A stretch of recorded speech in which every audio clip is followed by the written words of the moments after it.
Yes, Papa, you can start now.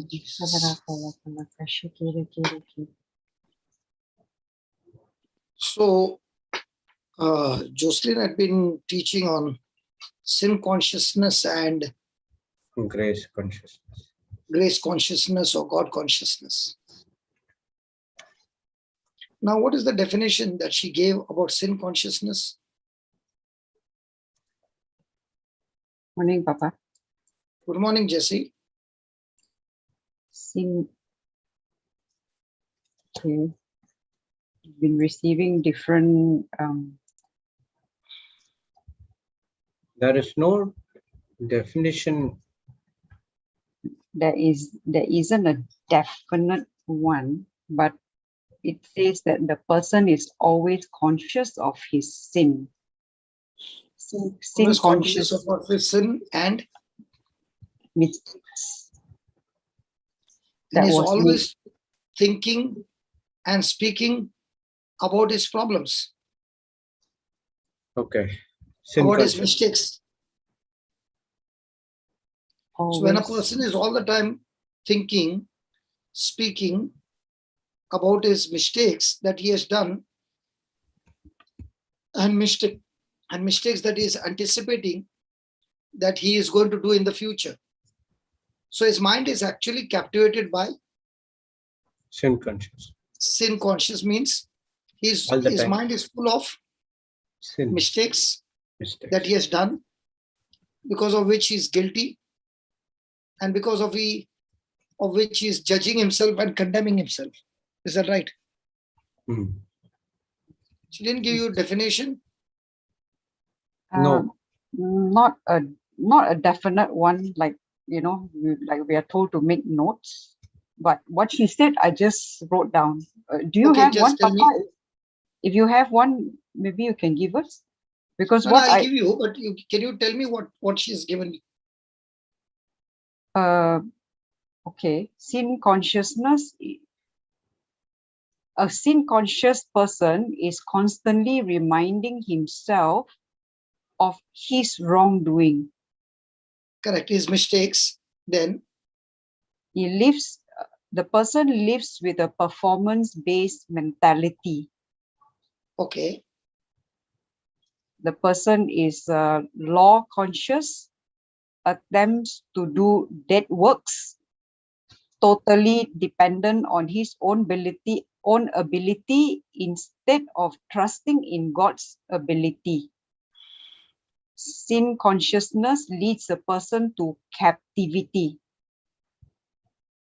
I don't know whether some might be from you. I just whatever. No, it doesn't matter. It doesn't matter. It doesn't matter whether Jocelyn or me. The truth remains still is the truth that belongs to God. Yeah. So, what would be the short definition? Because for me, my understanding is definition would be that the person, his mind is captivated by his mistakes. Okay. And the enemy keeps talking to him in his mind of things which are not according to the finished works of Jesus, but against the finished works of Jesus. Whereas the person who is God conscious or grace conscious, he is only thinking and thinking and thinking and believing and continuing to believe, not on his ability, but the finished works of Jesus on the cross. So most of the time, in whatever situation we are going through, our mind is set on what? What Jesus has achieved for us on the cross, or what we are going to achieve with our efforts. What we are going to achieve with our efforts. And what about the mistakes that we have done? So a person who is sin conscious is all the time about his self. What he has achieved, what he has not achieved, the Okay. mistakes that he has done. So in other words, it is about, in simple words, wrong thinking and right thinking. What do you think? Wrong thinking. Yes. Um, Wrong thinking. Always thinking about his self. So is it a right thinking or wrong thinking? Wrong thinking. So if we go a little more deeper, then let's name it sin conscious is where a person has got wrong thinking. Grace thinking is According a person who has got right thinking right according thinking. to To the the word new of- covenant that Jesus has established on the cross for us Praise by God. his Yes. death and resurrection. The resurrection is the key part. It's not only the death on the cross, but Jesus' burial and resurrection. Okay. Now let us see the difference between the right thinking and wrong thinking. Okay. Let's go to Romans chapter 10, 8 and 9. 8, 9, 10.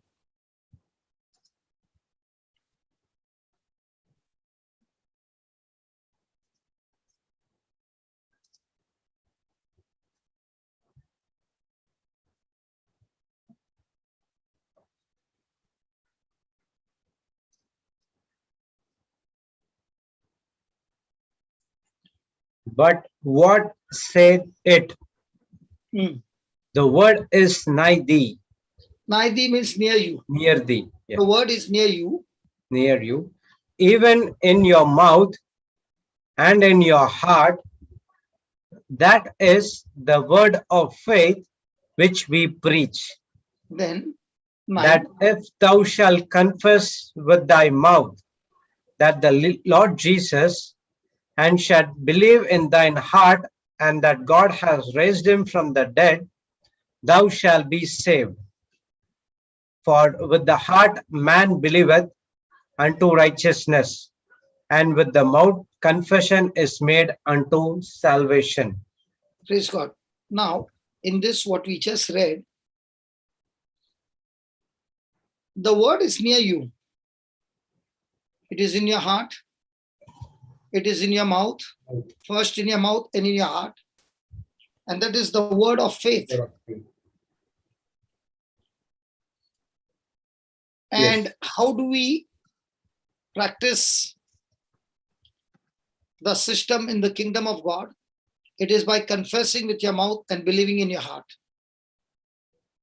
Confessing with your mouth the Lord Jesus, believing in your heart that God raised him from the dead, you shall be saved. So now, what it really means is what we believe. Because there the word believe is there in verse number 9 and 10. It's not enough only that you speak with your mouth, but there it is that you believe in your heart. So what we believe is a result of our thinking. So if our thinking is wrong, what will happen to our belief? Believing also wrong. So if our believing is wrong, what happens to our confession? Wrong. Contradict. So In other words, what we Simple. say will be wrong.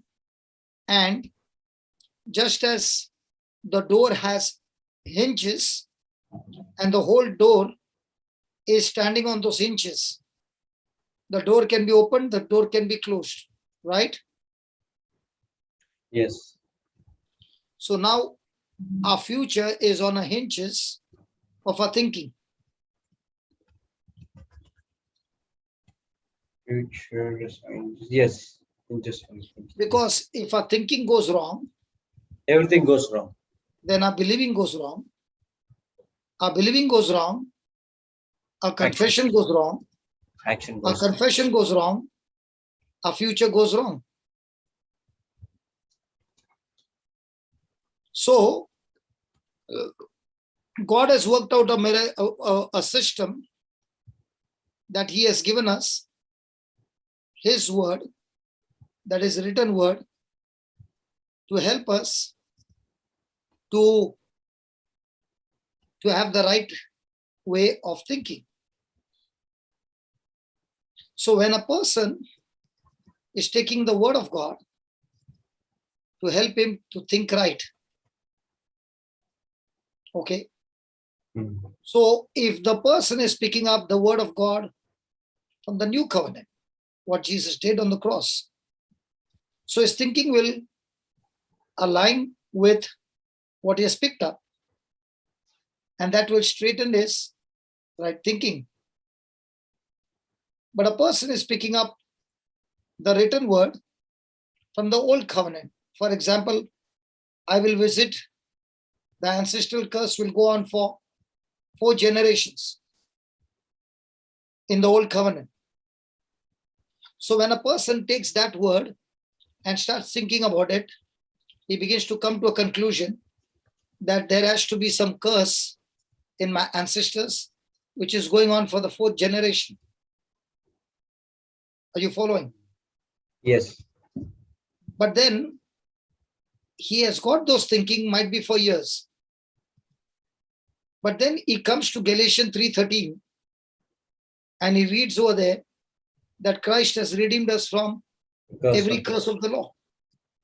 So even though my ancestors had broken the law and they were under curse, but when I believe in Christ, the finished works of Jesus, and I look at Jesus nailed on the cross with my eyes of faith, it speaks to me and says, every curse that has come from my ancestor has been nailed on the cross, and I'm no longer under curse, but instead of curse, I've now been blessed with Abraham's blessing. Praise God. Amen. Yes. So what has the written word done to me? It has helped me. It has helped me to change my thinking and align my thinking to what the written word says. So when I align my thinking to what the word of God says, it changes my believing. So I have a believing from the Old Testament, which is in the written word, and I have the believing in the New Testament, which is also the written word, but coming to me now, this time, through the sacrifice of Jesus on the cross. Now the question is, which written word am I going to think on? The old covenant or the new covenant? The old covenant is demanding me that I got to obey the old covenant under the law with my own effort and ability, when I do not have the empowerment to overcome the lies of the enemy, because I'm already in a bondage with a sin nature that came to me through the disobedience of Adam. Whereas in the new covenant, when I first heard the gospel, I believed the gospel, which was the grace of God, the mercy of God. And the moment I realized that I need a savior, the gospel is preached for me to make me understand that I can never make it to heaven without the savior.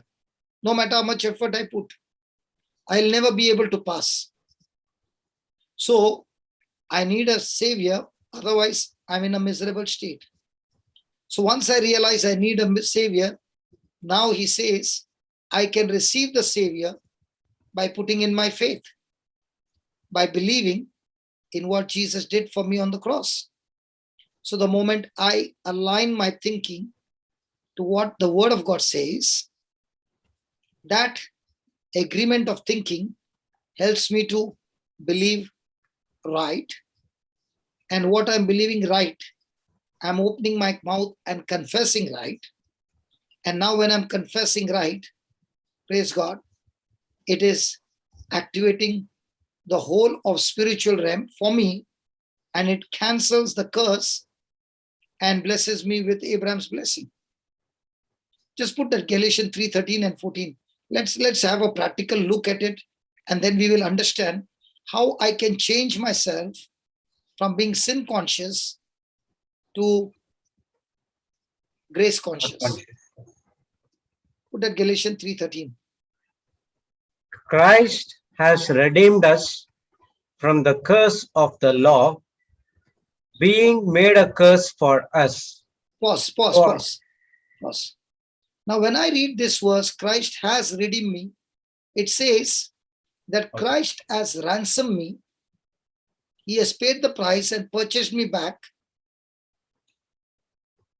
because there was a curse of the law. I had committed sin.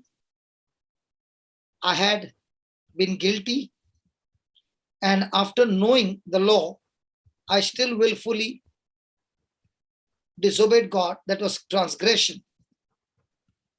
So because of which, according to the law, Deuteronomy 28, verse 15 onwards, I'm under curse. So curse is power from the kingdom of darkness that is empowering me to bring self-destruction in my own life. So now this scripture gives me assurance that what Jesus has done for me, he has ransomed me, he has redeemed me, because the Bible says, cursed is everyone that hangs on a tree. Now, Jesus did not have to hang on the tree or be under curse because he was sinless.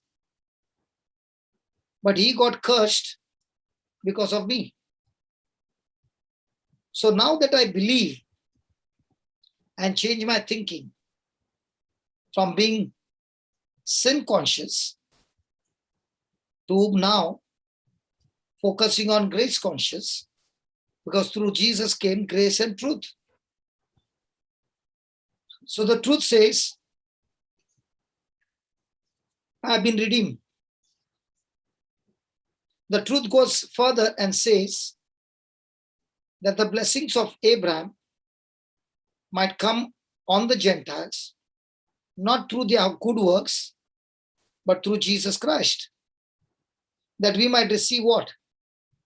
Blessings. The promise of the Spirit through faith. Now, these two lines have given me the assurance of what Jesus has accomplished for me on the cross. So now my journey begins, that whatever I've believed in the past is because of my thinking. And my thinking was under the old covenant. And that's why I was believing under the old covenant that I'm under curse.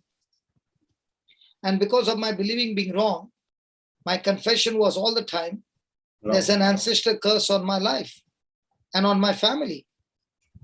So when I believed wrong, I said wrong. And when I said wrong, the hinges on which my future stands, on which my thinking stands, I have myself declared self-destruction and death because I picked up the written word, but from the old covenant. Now the same person picked up the word from the new covenant, and the new covenant says the transaction has been completed. So now I am now thinking and telling myself, God's word through Christ is saying, I have been redeemed. My family has been redeemed. My generations have been redeemed. So now when I've renewed my mind to this kind of thinking, now my believing has changed. My confession has changed. When my confession has changed and believing has changed in aligning with the word of God, the hinges which open the door for self-destruction has been shut down now, sealed now by my believing and speaking, and the new door has opened up, Abraham's blessing. Did you understand the system? Everything based on our thinking. Everything based on, before our thinking, based on the written word of God that I picked up. Praise God. Thinking comes from the written word. Yes, what How a enters it? person can pick up the word from the Old Testament and get into sin conscious. Yes. What was in the Old Testament has been changed in the New Testament by the sacrifice of Jesus. So is it very important for me to understand this truth? Yes. Where we are seeing it's on the Now old tell covenant. me, I was just asking Jocelyn yesterday. You had a healing service every Saturday. Is that right? Yes. And this Saturday, 2 soldiers came who are below 10 years old. Yes. Now, when they opened their mouth and they spoke the word, and the person on the opposite side had some infirmity. My question to you is, did those people get healed? Yes. Now, did they beg God, or did they Use their authority. think according to the written word in the right direction? Praise God. Yes. Exercise. And then believed right and spoke right. So did they have to plead to God to heal, or did their believing and speaking got the job done? Believing and speaking got the job done. Now tell me, were they confident? Yes. Now, had they done the healing ministry before? No. No. No. And they had not done the healing ministry before. Then how come they were confident? Because they have that right thinking from the word of God. Because they have been practicing the right thinking. So did it bother them that I'm going live and this person has got this problem and that problem?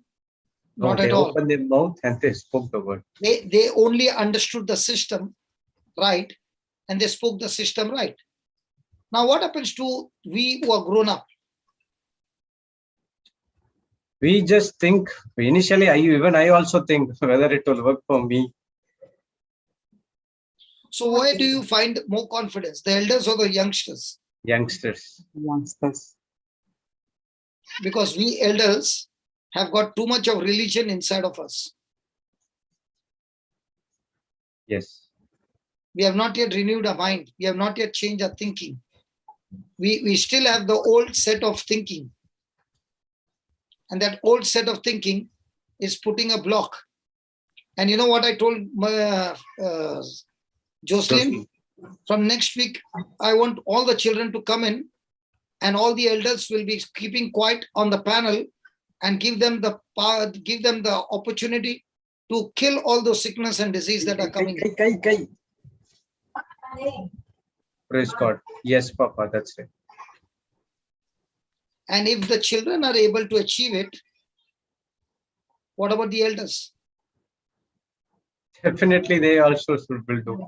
Not necessary, Baba, because that religious thinking, what we have learned, is your biggest enemy. Your philosophy that you have got, which is not aligning with the word of God, is what is blocking you. Now, did they pray a long prayer or just few lines? Short prayer, few lines. They're very specific on what they're. And what about us? We make a long prayer, 2 hours, 3 hours, confessions. No. I'm not talking about that. I'm talking about what happened on Saturday. Okay, that we make a prayer, but other side also we have a doubt whether this person is healed or not. Now, even though you made a prayer and they made a prayer, was that prayer short or long?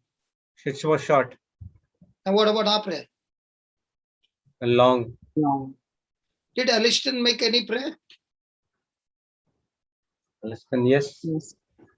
Was he sweating? No. Was he forcing himself? No. Or was he just relying on the word of God that he had learned. Relying on the word of God. So was his thinking right? Yes. So will his believing go right? Definitely yes. Actions also. So will his speaking go right? Yes. So why does a person go round about and say so many things when he can finish it in 2 lines? Because his believing is not right. So from this Saturday, all the children get in and you all are only the spectators to stand there and watch how they kill every sickness and disease. I told Jocelyn. Praise God. And if there is some severe case, then you all can help them. But I don't want you all to interfere. I want them to do it. Okay. Because we want to show the world that those who believe and those who speak in the name of Jesus are never put to shame. Amen. Yes. Please understand, just like the door has got inches, your faith is your inches. Your faith can be contaminated faith and Bible faith. If it is contaminated faith, that door will, when you open the door will fall on your head. Self-destruction. And if you're opening the door in faith, the door will open and swing around without any effort. Praise God. When I heard what she said, I got so excited. I said, wow, Lord, this is what I always dreamt of. I said, why did I waste all this time? I should have called them long time back. It was only at the end of the children's meet, Alison asked the question whether what can we do when we also want to join in the panel. So I said, yes, we can also join. I'll just change that YouTube link to allowing for kids, though it would be a problem. Then they came and joined. So every Saturday, it should be that way. Yeah, Papa. In this way, what will happen is we adults will have to change our thinking. Yes, yes. I'm learning many things from myself. Yes, so now our right thinking will destroy the wrong thinking. Yes. Okay, put Mark 11:23.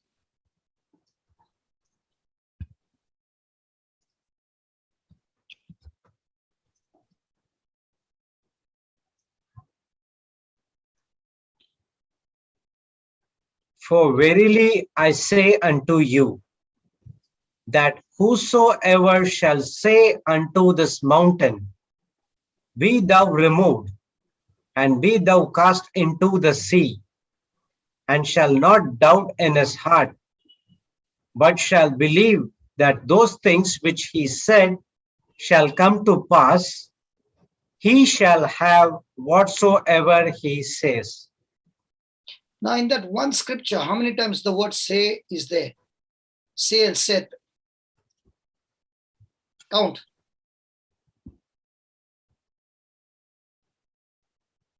Three, four.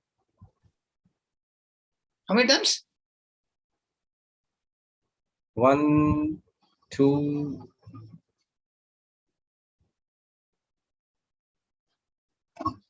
4, 3, 4, 5.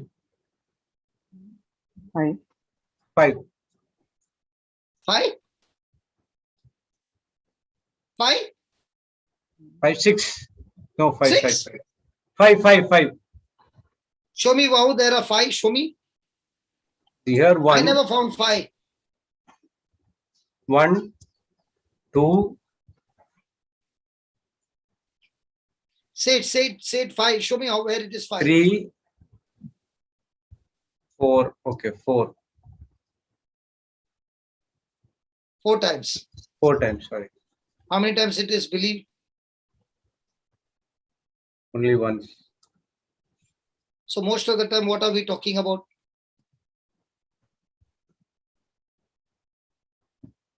Most of the time, we want to talk about believing. Correct? Yes. But how many times do we talk about saying part? We don't say. We say, but we say something which is against the word of God. No. But not. Please understand, Jude. We are learning here. In a conversation, how much do we tell another person that you must believe? How much time do we say about saying part? How much time do we say about the faith part, and how much time do we say the saying part? More 70% on believing and faith, 20 to 30% of saying. But it should be other way around. 70 to 80 of saying. In one scripture, if Jesus is stressing 4 times say, okay, and 1 time believe. So is Jesus talking about saying is so important? Yes. So why is Jesus putting that saying so important?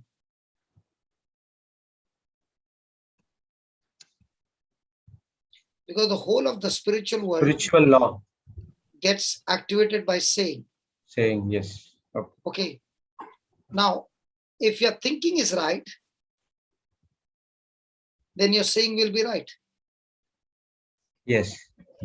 Then your believing also will be right. Yes. So if your thinking aligns with the word of God, and you're saying it repeatedly over and over again, your ears are hearing, and from there comes faith. Yes, praise God. So we will not be able to make the right confession or the right speaking until our thinking is right. Right. So first of all, before we open our mouth, I must check and recheck. Is my thinking is aligning with the word of God?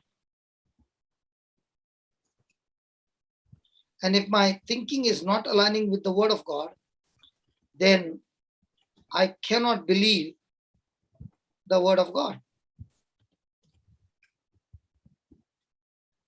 Because the Bible says what we believe is what we speak. Is that right? Yes. So in other words, we cannot believe unless we beyond are right thinking. The actual knowledge we have of the word of God. So if my knowledge is wrong, my information is wrong, will my thinking go wrong? Knowledge, information, yes. So along with my thinking, my speaking goes wrong, my believing goes wrong. Now I'm calling self-destruction in my own life.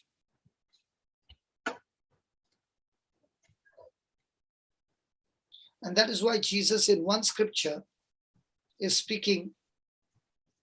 The first one, verily I say unto you, it's okay. That is Jesus talking to the disciples. But after that, he's saying 3 times the word say, and 1 time the word believe.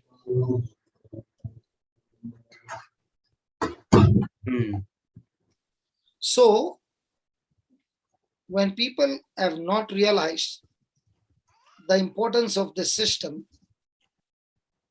they begin to open their mouth and start speaking, because now they are confused.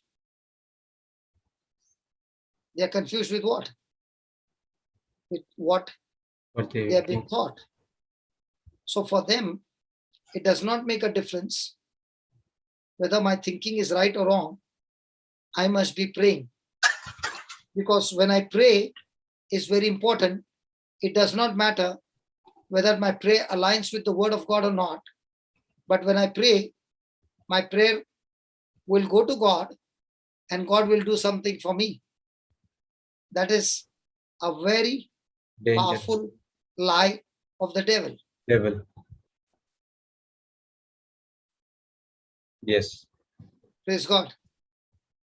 Because in the mind of a man, he is thinking that whatever I'm thinking now is okay. God, who is loving, he will understand what I'm saying, because what I'm saying is not a lie. I can see it, I can feel it, and that's why I'm saying. Now, please understand, man is a physical being, but also he is a spiritual being. So man is able to think with his physical senses, as well as and the its spirit. same man who is born again is also having the ability to think through his Spiritual. heart, through his spirit. Yes, amen. Yes. So if a person is thinking from his mind, the natural mind, he is bound to make error. But if the same person is thinking from his spirit, he is able to make the correction, Right. make the repentance, and now start confessing the right thing, because now he's no longer moved by his sight, but is moved by faith that comes from the written word of God. Are you understanding? Yes. So when a person is thinking throughout the day with his physical mind, with his physical senses, he has an opportunity to get into sin consciousness in no time, because the enemy operates on that realm. The enemy is highly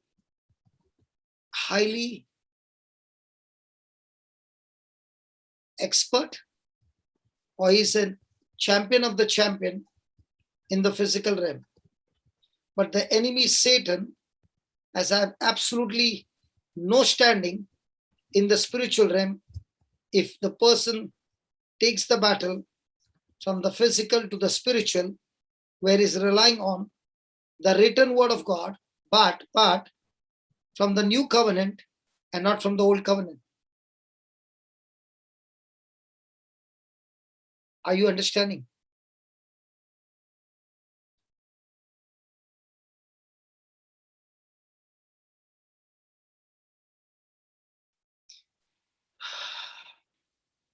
Can you give me Proverbs 3:5?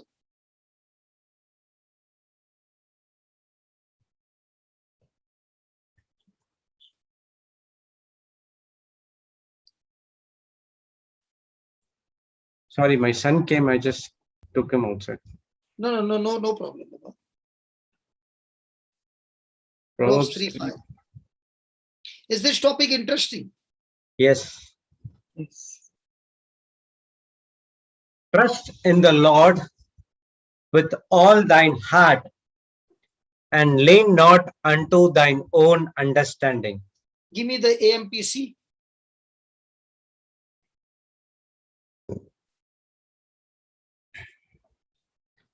Lean on, trust in, and be confident in the Lord with all your heart and mind, and do not rely on your own insight or understanding.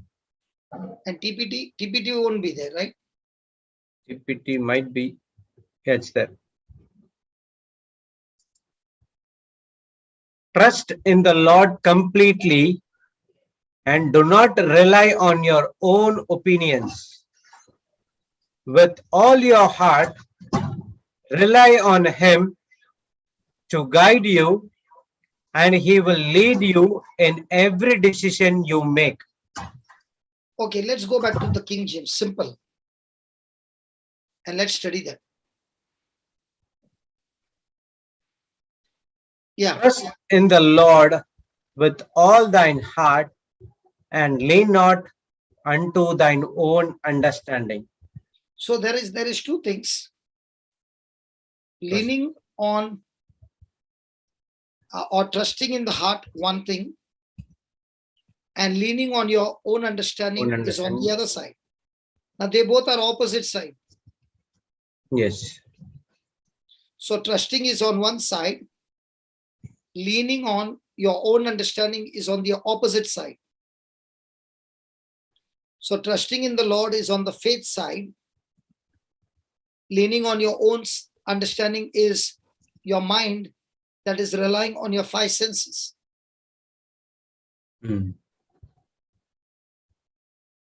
Yes. Did you get that? Yes. Did Trusting you in get the that? Lord on faith sense and leading on the natural five senses, own understanding. Yes. And then he says, in all your ways, what? Acknowledge him.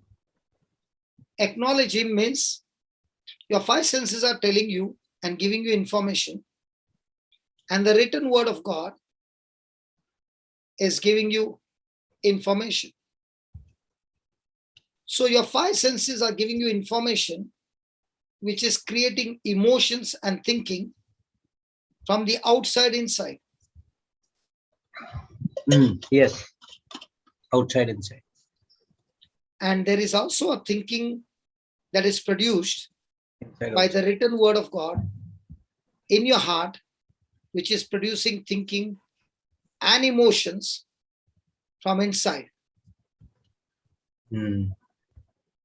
Are you understanding what I'm saying? Yes. Acknowledge the inside first. Acknowledge your thinking, which aligns with the Word of God. word of God, and reject your thinking Which that is is coming from your senses, senses. which is coming from outside, which does not align with the word of God. Praise God. Yes. Now, in the new covenant, there is a thinking of the word of God in the old covenant, and there's a thinking of the word of God, the written word of God, in the new covenant. New covenant. Now, both this word is the word of God. Now, the question is, which word are you going to acknowledge?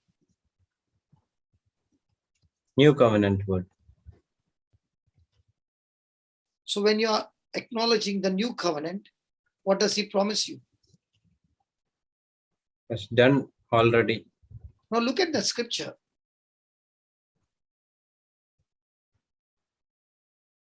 Read the sixth verse. In all thy ways acknowledge him, and he shall direct thy paths. Now did he say all thy ways, or some ways which you are very strong, and the weak areas you rely by your senses? No. All thy ways, whether it Is is that strong, what he's saying? all thy ways, in all ways, So whether do it we is good or bad. trip and fall out in all our ways? Yes. Jesse? Many times. We go So and now, ask for now our you weak can see how the enemy trips you. Yes. All he has to do is get you to think according to the written word, but in the old covenant.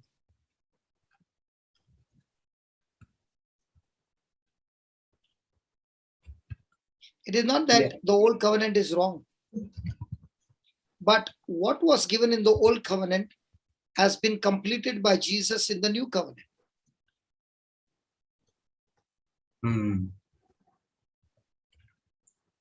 What happens is only in the where in the weakest area we go and ask God, but wherever we believe that we are strong, we take our own decision. Like the prophet Joel, they are very weak.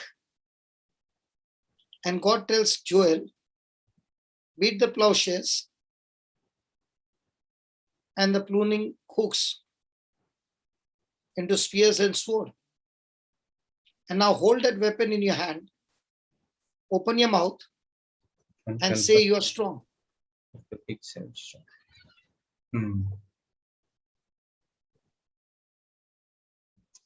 Now,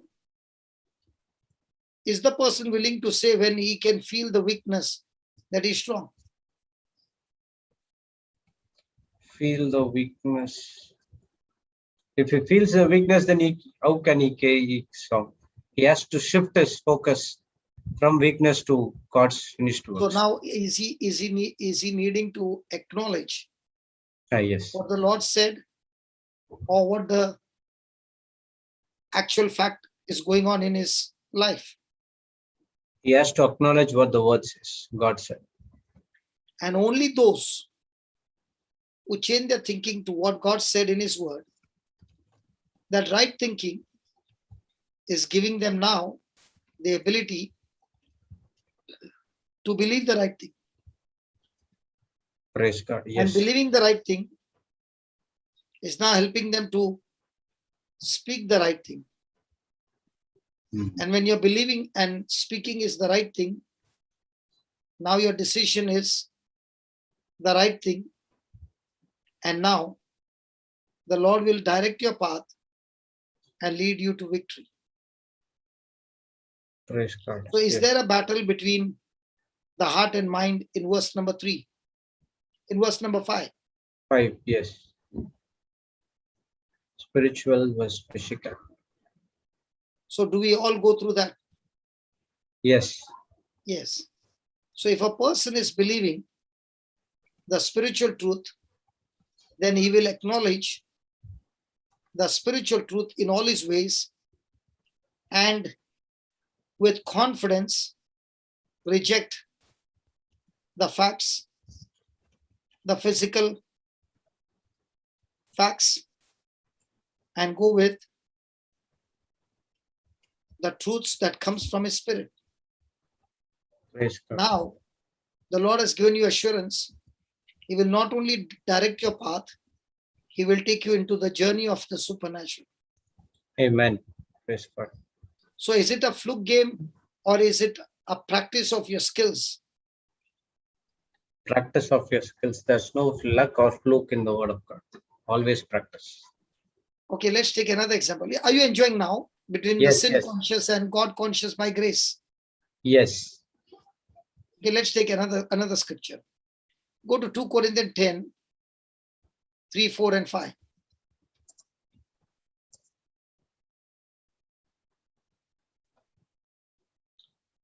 For though we walk in the flesh, we do not war after the flesh. So we are in flesh and blood, and there is a war. And in this warfare, We are we not do against. not practice the warfare with the system of the world. Yes. Our response is not how the world responds. Our response is how heaven wants us to respond. So let us look at how does the heaven want us to respond? Yeah, verse number 4. For the weapons of our warfare are not carnal, but mighty through God to the pulling down of strongholds. So in other words, the weapon that we have is divine, extremely powerful, that even if the devil has a stronghold in a person's mind, a stronghold means a thought which has become like a concrete, a kind of thinking which has become like a concrete, that the person will only accept what he has been taught for years. And he is aligning with those thoughts, is living in those thoughts. He has covered himself with walls of those thoughts, and it has become a fortress, and that is called as a stronghold. Now, stronghold can be of two kinds. It can be godly and it can be ungodly. So now you're going to use the weapon called the word of God to destroy the stronghold which is ungodly. And this ungodly stronghold, after it is destroyed, you have to rebuild a new stronghold which has to be godly. Are you following? Yes. So now he's giving you how to destroy the stronghold of the enemy in your mind. First thing, Casting down imaginations So any imagination that is contradicting to the new covenant of grace, It has to cast you it are down. casting it down. How? Through That the help of the Holy Spirit. Then, and every I think that exalt itself against the knowledge of God. so any kind of knowledge, any kind of information that is coming against the kingdom of God, you do not tolerate it, you attack it and destroy it. There is absolutely intolerance regarding the knowledge that comes Against from the kingdom of this world. Then 0%.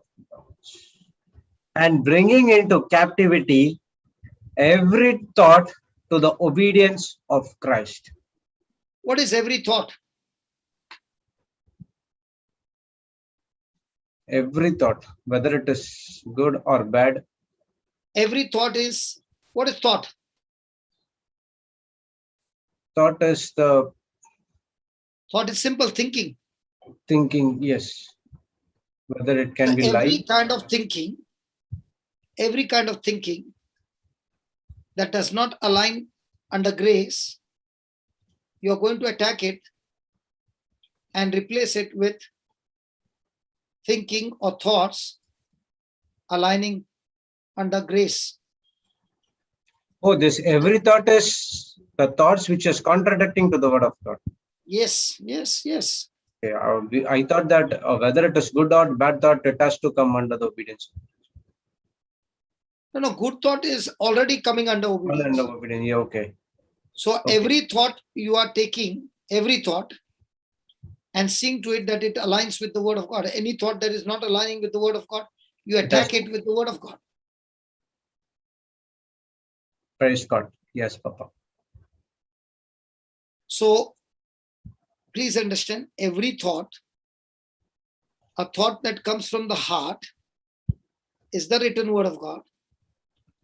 The thought that comes from the mind can also be the word of God, but of the old covenant. So whether it's the written word, not the written word, it has to align under the finished works of the cross that Jesus did on the cross. Finished works of Christ on the cross. Then, sixth one.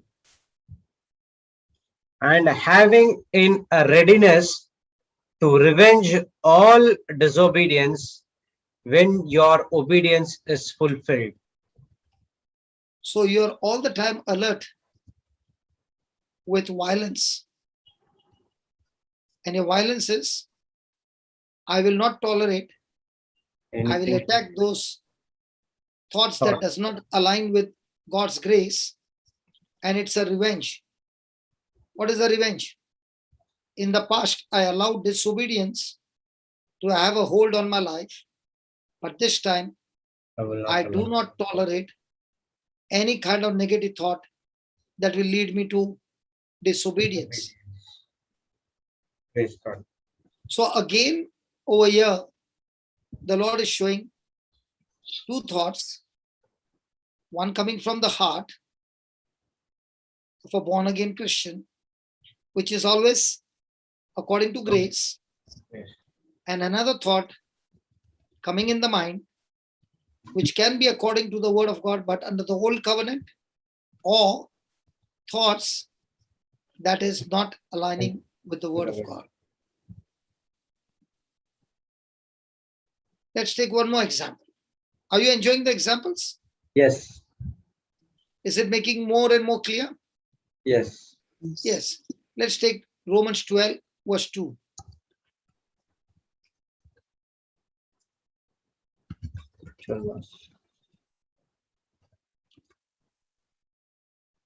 And not be conformed to this world, but be you transformed by renewing of your mind, that you may prove what is that good and acceptable and perfect will of God. So there is something called as to be conformed to this world and to be conformed to the word of God. Conformed means a transition from a caterpillar to a butterfly.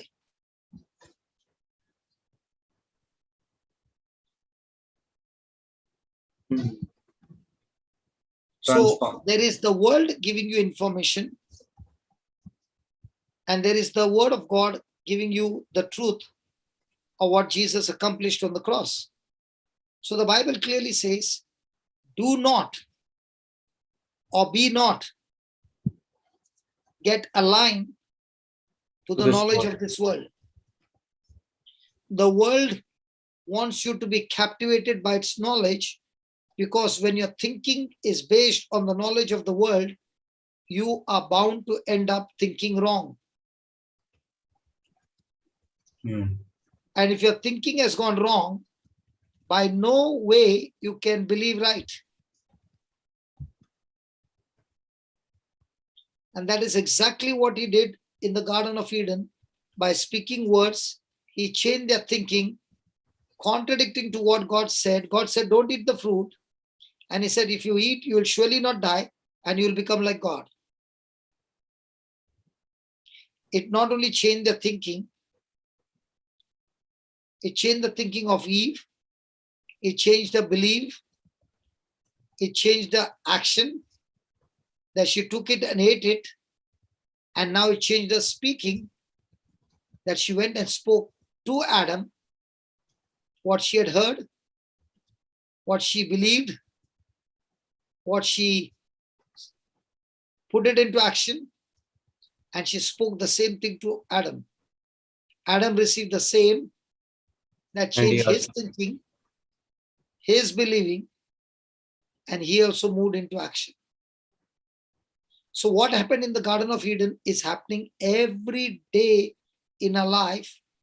Even though we have read that passage so many times, we have not realized we are also caught up in the same process every day, and we have been ignorant of this powerful truth.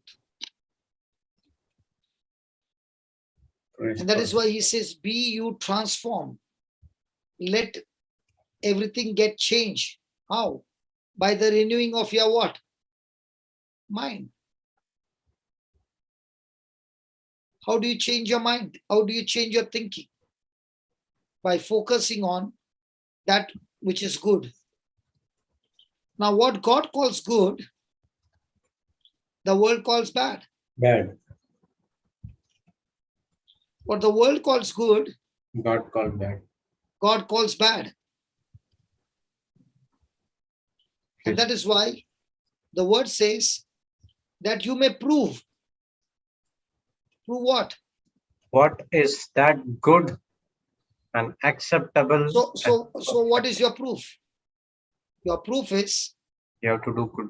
the written word, but very careful, that is under grace. Hmm. So now through the word of God, you can prove what your thinking is right, what your thinking is acceptable, what your thinking is perfect, and what your thinking is according to the will of God, because it's written in the new covenant. Praise God. So, in other words, how do I renew my mind? I Right. renew my mind by studying. Studying what? Word of God's word. So if a person is reading God's word and he has got no understanding, then he's still thinking the wrong thing, believing the wrong thing, and speaking the wrong thing, in spite of he sitting with the Bible every day. And that's why God has anointed the preacher to come and explain the hidden mysteries which God has revealed it to the preacher. So if the preacher is speaking something to the congregation and the preacher made an error, will it destroy the whole congregation? Yes. So is it highly dangerous? Very heavy. If you take the scripture and NLT version, it's entirely different. In which version? NLT. See here, Okay. don't copy the behavior and customs of this world, but let God transform you into a new person by changing the way you think. So how will God transform you into the way you think? When So you learn, when you say God will transform you the way you think, it means you don't have to do anything. God will transform. No, no, no, no. You have to invest your time in seeking the truth. okay, that's what, okay. You have to invest your time in studying the truth and getting the right information. Now Okay. that word, what you're thinking, will change your thinking. That Okay. word will deliver you from the stronghold of the enemy. But you got to do your part. God will do his The part. word of God will do his part. But if you're not willing to do your part, the word of God cannot do anything for you. Anything. Okay, like that. Okay. And that is why he says, when you spend your time in studying the truth by hearing the preaching and the teaching and spending the time with the Holy Spirit, asking him for wisdom, what happens? You get the truth. Now the truth will help you to change your thinking. Now you will learn what? God's will. What is God's will? Everything that God has written in his word is God's will for my life. Amen. So when I read that Christ has redeemed, is it God's will to redeem me from the curse of the law? Yeah, that's Yes. why he wrote it over there. So how will I know God's will for my life? Through the written word of God. So if I align my thinking on the written word of God, the written word of God will bring forth transformation in my life. Praise God. Praise the Lord. Give me 1 Corinthians 2:16.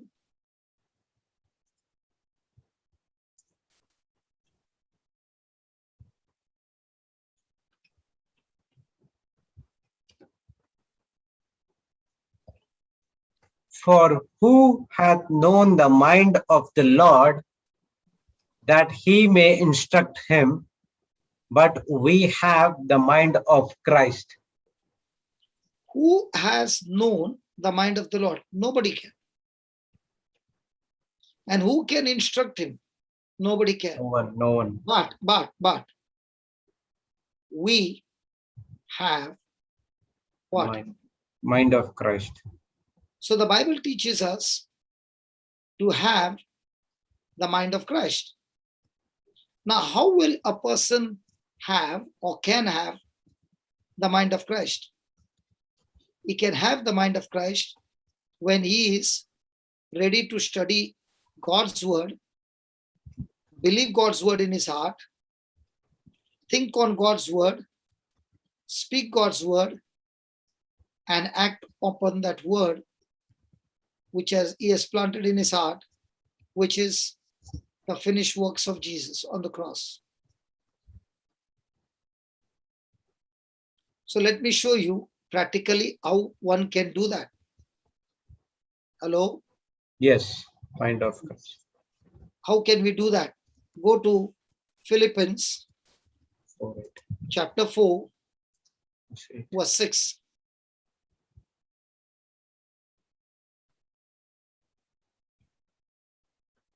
Be careful for nothing, but in everything by prayer and supplication with thanksgiving, let your requests be made known unto God. So when a person is thinking on worry, is he aligning his thoughts according to the word of God? No. So is he sin conscious? Yes. Now is the Bible saying, do not get worried. Do not get Get anxious. If the Bible says do not do it, will God ask you to do something that you are not capable of doing it? No. No. No. So he wants us not to think on our worries, but in everything by prayer and supplication with thanksgiving, cast all our cares unto God. Why? Because God cares for us. And then he says, when you cast all those cares, you will experience the peace of God. Not the And peace coming from your spouse, but a peace of God, of God. which And passeth this peace of God all understand. that passes all understanding means what? All This human thinking understand. that you're believing for is capable and able to overcome every other issues of the world, guarding your heart and mind to Through Christ Christ. Jesus. Now, once you have cast your worry and you've got the peace of God, how do you maintain it? That now you are shifted from the mind of the flesh to the mind of Christ. It gives you the answer in verse number 8. Now that your mind is empty because you have cast all your burdens to Christ, now how do you maintain your mind? Christ. Finally, Finally, brethren, whatsoever things are true, whatsoever things are honest, whatsoever things are just, whatsoever things are pure, whatsoever things are lovely, whatsoever things are of good report, if there be any virtue, and if there be any praise, think on these things. so has he given you the list to think? Yes. So when a person is thinking according to Philippians 4:8, is he now beginning to have the mind of Christ?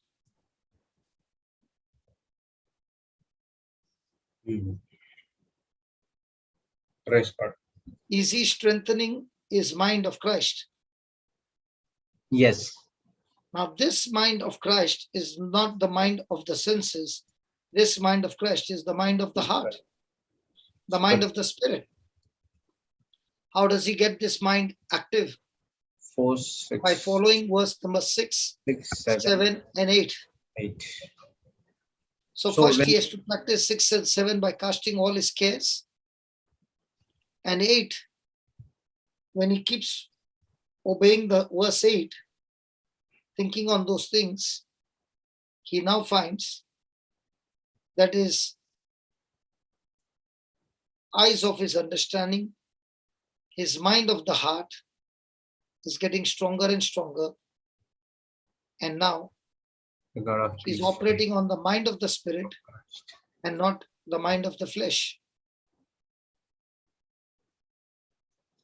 praise God. So, Now, so if a person wants to come to the mind of Christ, then he has to do the 6, 7, 8. okay. Now we get thoughts, Yes. right? Yes. You can't stop thoughts. No. Did Jesus get thoughts? Yes. So when you get thoughts which are from the evil one, it is called as temptation. Yes. So did Jesus get temptation? Yes. Yes. Wilderness. So getting temptation is wrong, or entertaining the tempting thoughts is wrong? Entertaining the tempting thoughts. Praise God. Praise So the Lord. let us see from where do I get thoughts? Okay. Now to get thoughts, there are two sources. One is the source that thoughts come through my five senses from outside, or they come through the source which belongs to Satan, that is the lies of the devil, because of the information that you have received, which contradicts the word of God. So thoughts that come into my mind that do not always originate in my mind.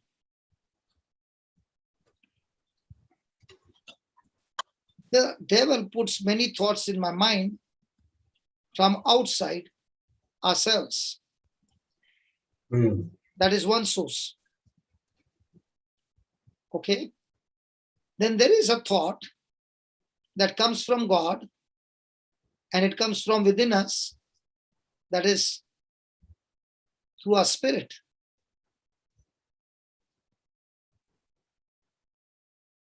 So Yes. the thoughts that comes from the written word of God, according to grace, according to the promise of God, it comes through those promises from the heart into our mind. So now we find there are two sources. One source, it comes through issues of life.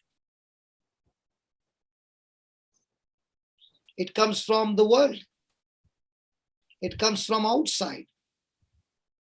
Or it might even come from inside, the information that I've got in my mind. But these thoughts never align with God's word. So they are instantly marked as evil thoughts. Now there are even thoughts which come from the word of God. Evil which thoughts. comes from the promises of God.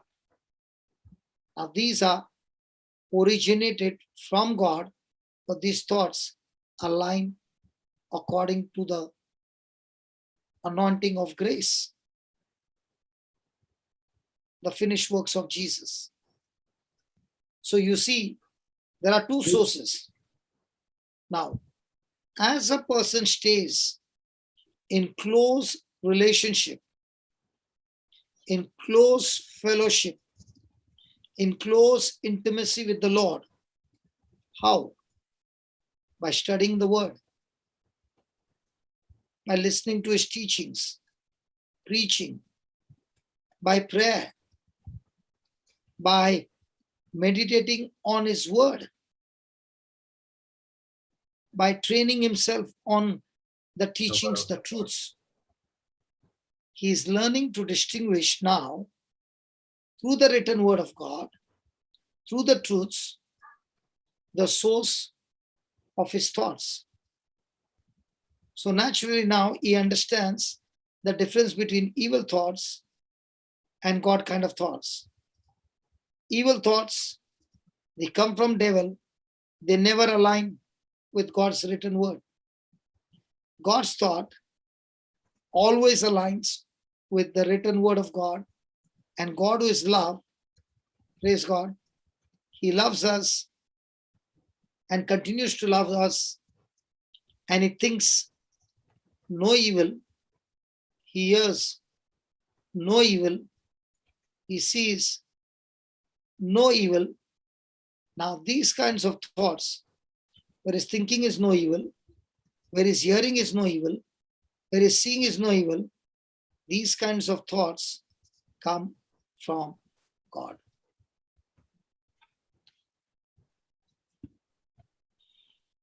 Praise God. So when a person doesn't understand the word of God, he has not yet got the knowledge of the word of God, he is an open source for Satan to use this person's mind, his body, his relationship to create havoc among his loved ones. So he uses a person with carnal thinking to destroy his own people.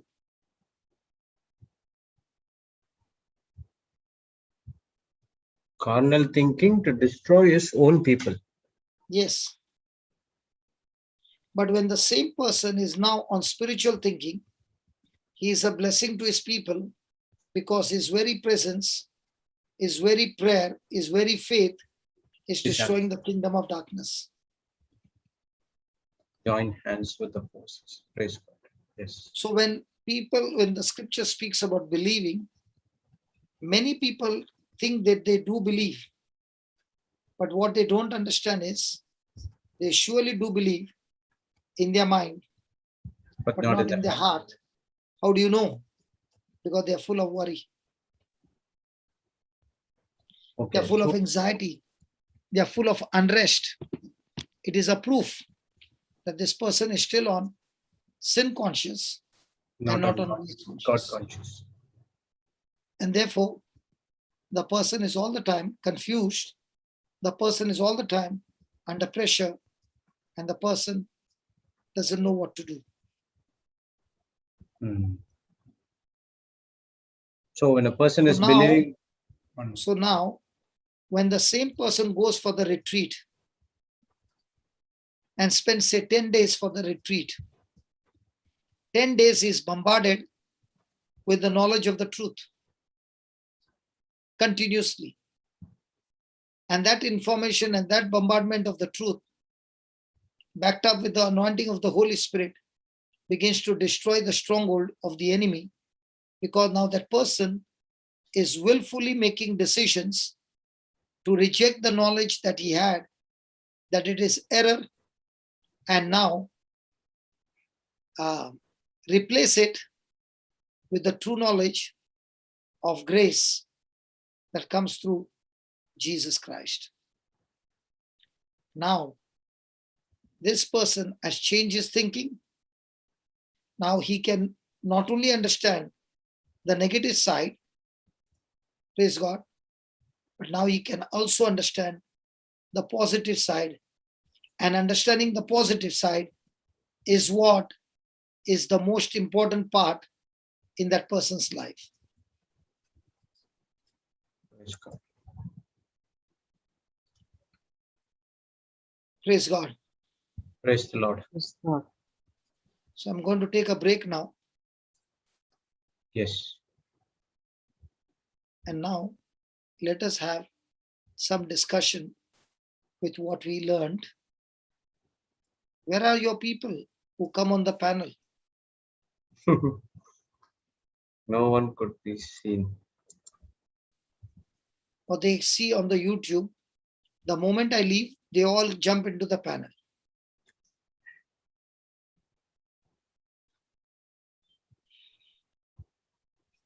I should call up Cruz at least. Let him at least come in. Sister Pauline was here. Pauline is there. Get her on the panel, please. Yes, Sister Pauline. Does she talk? Yeah.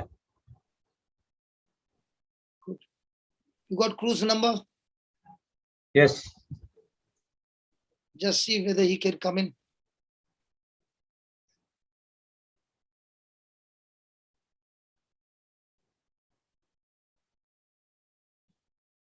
Because I don't want to go fast. I want to go slow so that we understand this truth, because this is the foundation of your whole life, your whole future. Jesse, Yes, Papa. what did you thinking of- understand today? I don't know, because I've been battling with something for many, I don't know, weeks or months perhaps. I don't know, is it because I'm not speaking it out that you made me realize today. No. If you're battling with something, I don't want to know what it is. Okay. No. Okay. Now, do you have the relevant scripture that speaks how to bash that thing out? Problem is, I speak once, but after that I don't persist. I think that's my whole problem. No, So it keeps but coming the very back. important thing is, have you cast out that care unto Jesus? Or you're holding on to that care? I think I cast, but perhaps I'm just speaking it out, but not truly putting it into action. Because you say once it's cast out, you only cast out one time, right? No, it is casting out one time, but then that emptiness, you refill it with the word of God. So you start speaking the word of God over and over again. I think that's the whole problem. I don't spend much time. Because now you don't entertain even once the thought, because your job is not to get the finished product. Your job is to maintain your stand on God's promises. The problem takes place when the person is more focused on the end result. The end result is not your responsibility. The end result is the responsibility of faith. The spirit of faith is supposed to go and get the end result. Your job is to plant the seed and keep watering the seed. The issue comes when you're trying to get the result. That's not your job. They went forth and preached everywhere. So when they went forth and preached everywhere, they planted the seed. The Lord was working with them. So when they planted the seed of the truth in the people's heart, the Lord who was working with them, the Lord created miracles because people agreed in their heart. So you are not sweating to create a miracle. You are putting all your effort in believing and aligning your thinking to grace. Okay, so even if I don't get to, if I don't get time to fully study, like every day we have so many teaching, I'm actually like trying very hard to catch up. It is not about so many teaching. It's about practicing the teaching. See, the reason we are giving so many things is because there are different issues in different people's life. But this one is the foundation. This is how the system works in the kingdom of heaven. So if your thinking aligns with God's word, then you are not interested in what the report says, what the symptom says, what the doctor says, because it is already settled in your heart and mind that God said, by stripes, I'm already healed. Now, what is your battle? Your battle is not to get your healing. Your battle is not to get your miracle. Your battle is to align your thinking to that promise. And if you can align and keep it going day and night, now that word which you are believing for, that word which you are speaking for, heaven will back you up and heaven will begin to create the manifestation in your life. So when God spoke the word, God's job was to speak the word. Jesus, who is the word, was the one who administered the word. And Holy Spirit, who is the power of God, got that word from spiritual to physical. So I'm supposed to keep speaking until it goes off. And I'm actually finding the challenge of not only speaking, but much more is thanking God that it has been accomplished.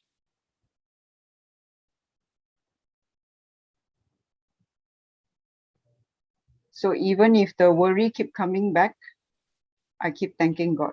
The worry coming back, we learned that you have to take revenge. Revenge means at once intolerance, that you attack it with the word of God out of your mouth and do not entertain that thought even for a second. So how do you know you win the match? You win the match when you refuse to worry. That's the thing. You That's win the match when you align your thinking to the promise of God under grace. That's the battle I'm having. I don't know how to. That's the battle I don't we know all how are to. having. But we need to practice refuse. and practice and practice till every day you're gaining your ground. Every day the devil was gaining a portion of your mind. And the more and more he gets your mind captivated, the person goes into depression and depression and depression. And one day he becomes a prisoner. He has no hope. He has no strength. He only speaks what he feels is a failure. So how do you turn that around? You turn that around by bombarding yourself with the same teaching, not change. Same teaching over and over and over. The same promises of God over and over and over and over till you find rest in those promises. Okay. So even if it means, I'm not, you see, I'm always like trying to catch up with whatever that is being taught. And I find that No.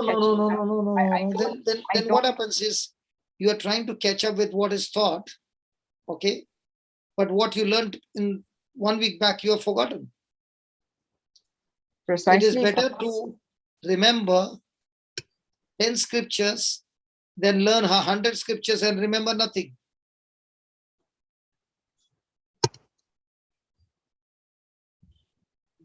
Then What do I you don't know say? how. Then I don't know how to actually catch up with whatever that you are continuing to teach every day. If I See what don't I'm study. continuing every day, Jesse, what I'm continuing every day, you are hearing it, okay? But what battle you're going through in your life, that battle, prepare some 8 to 10 scriptures on that and keep confessing those scriptures to change your thinking. So every time worry comes, you attack those 10 scriptures one after another till you get that worry out of your system. If you can maintain yourself without worry and confident and at rest, then nothing can stop that from getting manifested. Yeah, that's the thing. That's the battle I'm having. It keeps coming back. So that's how you fight. You think It's only you got the battle? No, You all have the battle. not me. Just that I don't know how to come out of it. I've been doing it for. You are trying to come out of it by looking at the end result. Your end result is the confidence. But in the process, don't look at the end result. It will come by default. You only concentrate on, I got it. Jesse, I got it. Huh? Every Sunday, you take your son somewhere in the car. He doesn't come nowadays. Okay, let's take at least once you have taken him. Mm-hmm. And the destination that you want to go is around 50 kilometers. Mm-hmm. My question is, can you see that place from where you are 50 kilometers far? Huh? Sorry, I didn't From your quite get. starting point to the 50 You can't kilometers see. where the destination is, can you see the whole place? Physically, no. No. So you know that I have to only maintain the direction and maintain my track. Mm-hmm. So are you changing the tracks? Are you putting the brakes suddenly? Are you doing all those nuisance, or are you maintaining your speed on the track in the right direction? Yeah, when I know the direction, yes, I will Yes. maintain. Now, when you know the scripture, are you supposed to maintain that scripture in the right direction? Sometimes I don't know what scripture to use. That's the whole problem. My You got the mind white gets. book, right? You got the white My book, mind- right? Yes, yes. In that, the scriptures cover up big range. Concerning worry and fear covers up big range. Thanksgiving covers up big range. Wisdom and guidance covers up big range. Comfort and guidance covers up big range. Pick up some 10 scriptures. And like you accelerate, you press the accelerator and the car is going in the direction. In the same way, you take those 10 scriptures and keep repeating it so that it aligns your thinking. Okay. So even if I have to drop everything else, I have to keep doing it. You see, the issue I have, Papa, is that I'm trying to finish certain things within deadlines. Okay, And that's what I was doing. And I'm Did finding that you, hard did, to you, do. did, you, did you see I stopped making songs from a few days? Yeah, your laptop, you had no choice. Your I laptop. got burnt out. Mm. Because what happened, I'm making the songs, which is a good thing, but I'm not getting time to study myself. Yeah, the problem So I'm for the having. time being, I've taken off and I'm making revision of what I've already made. Mm. And I'm finding that when I'm making the revision, the second time when I'm playing it, it is getting more effective. So when a person is taking the same thing and listening to it over and over again, it is going to have more and more effect on that person. Yes, that's right. If a person is taking a particular problem and thinking over it over and over again, it starts increasing the fear and gets him into depression. In the same way, I'm taking a particular song with the scriptures and hearing it again and again, and I'm speaking it again and again. Okay, it's building up my faith and making my spirit strong, and I'm now moving in the right direction. Okay, so speaking is definitely integral, just like you said, Jesus, Mark 11:23, 4 times the word says, and belief is only 1 time. Yes. But then again, you also said, it all starts with the right thinking leads to right believing. Because according So to you, believing, let me ask you, Jesse, even if you pray, Lord, give me an empty road, will God answer that prayer? give me a what? Empty Empty road, road. when I drive, only my car should be on the road. Oh, empty road. Will God ever answer that prayer? No. No.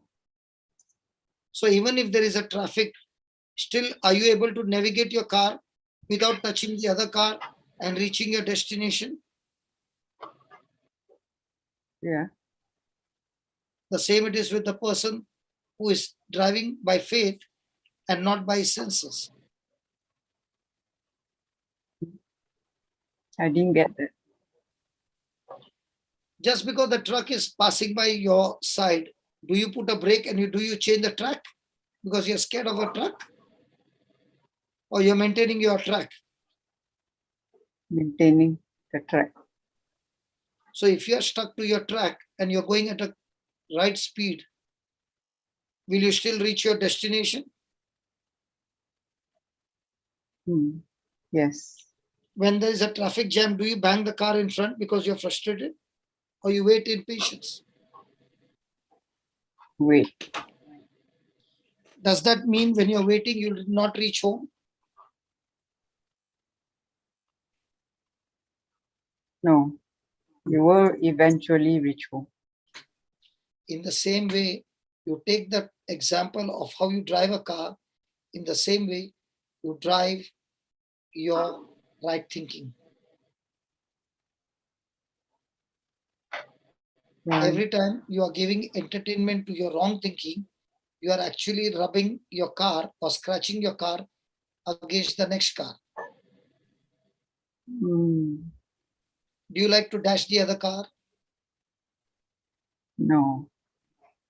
In the same way, don't allow those negative thoughts, because those negative thoughts will cause accident. Okay.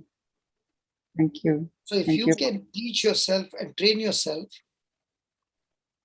following this instruction of driving your car, in the same way you are driving your life. What happens if there is heavy rain? Do you stop the car in Malaysia or do you use a wiper? We use wiper, but we slow down. But you use the wiper. Yes. Does that mean when you use the wiper, the rain will not fall on the windscreen? No, it will fall. So does that mean you can't drive? You can. So the wiper's job is to wipe that water. Even if it rains, it is going continuously. The vision is clear. In the same way, even though the opposition is coming, you are not yet changed your thinking. You're still on the thinking of the word of God. You're using the spiritual wiper of your mind because you're continuing to think from the promise of God, which is you're thinking from your spirit. It is having an effect on the thinking through the mind. So every time the wiper is going, the water is falling from the glass downwards. In the same way, every thought is falling into captivity by default because you're using the wiper by speaking that promise of God over and over again to yourself. You are teaching your tongue not to speak the wrong word, not to speak what your senses are trying to communicate to you, but only speak what your heart is communicating to you, the grace, the word of grace, the word of faith. Now, as you keep on doing it, you are moving closer and closer to your expected destination. And if you can maintain it every day, you will get the result. Today, I shared a testimony of that man who told me he sold a property. The deal was done, the first agreement was done, that he paid 5% of the amount of the property and 95% he would pay in such and such date. The contract was done. After that, there's no sign of this man. Now, when this man has taken 5%, when he's returning the money to him, he's saying, I don't need the money. I will fulfill the contract. But he's not giving a deadline. What must be happening to a person who wanted that money urgently? He's stuck up. Year has gone, 2 years have gone, still stuck up. Now, has it become hopelessness? Yes.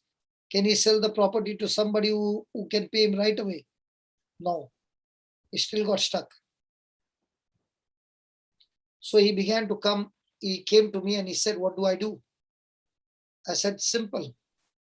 Take the Xerox copy of that agreement with a big marker, cross-check it like you put a Cancel it in cross-check Jesus' name. and put there in capital letters sold, receive payment in full. And take that agreement and stick it somewhere and take some photographs and stick it somewhere. And look at it again and again and keep thanking God. It has been accomplished. I spoke to him in December. And this time he went from Dubai to attend his nephew's wedding. He had not gone for property matter at all.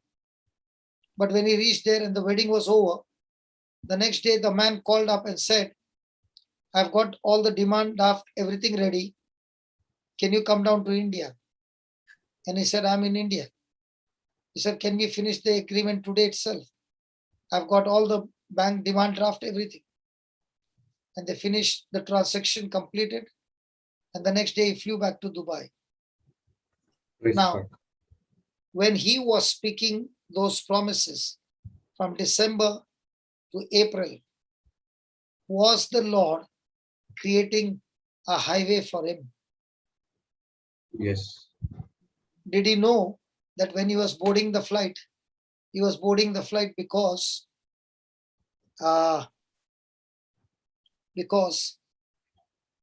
his transaction would be completed? No, he did not know anything.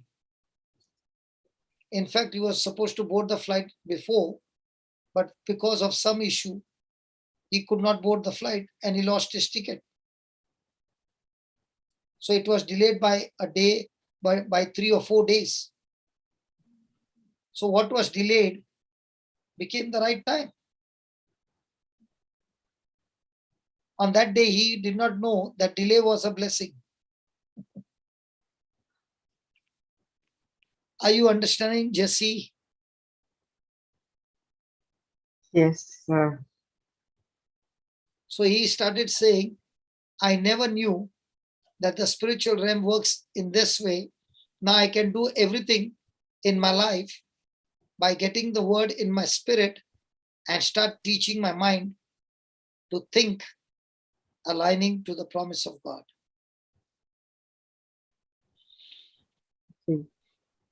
Imagination is just as important as speaking. Okay. So Be very was he honest. driving his life? Yes. All these years, what was he doing? He was calling up the person. He was angry. He was frustrated. He was all that. From December, what did he say? Lord, according to your promise, the property is sold, so I'm at rest. The payment has been received in full, I'm at rest. Now, what did he do? He released a negative. You know, when we were small, we used to have a photograph where we used to put a roll and the photo would be clicked. And then that roll would be exposed in a dark room and you would get a negative film. Oh. And based on that negative film, the positive would come. So what he was speaking was, he was releasing a photograph from a film. Hmm. And the day the transaction was ready, he got the final photograph with everything clear and it manifested. So that's how it works in the kingdom of God. So when a person begins to practice this every day, he's able to overcome all the battles of his life. So does he need to practice that? Yes. Yes. What happens to a person who does not practice and gives into fear? Now, Worry. when the person is in fear, he opens his mouth because his thinking has gone back to his senses, and Satan uses those areas to get that person back into a curse. The person has opened his mouth and spoken exactly what Satan wanted him to speak, and now the person has destroyed his own miracle.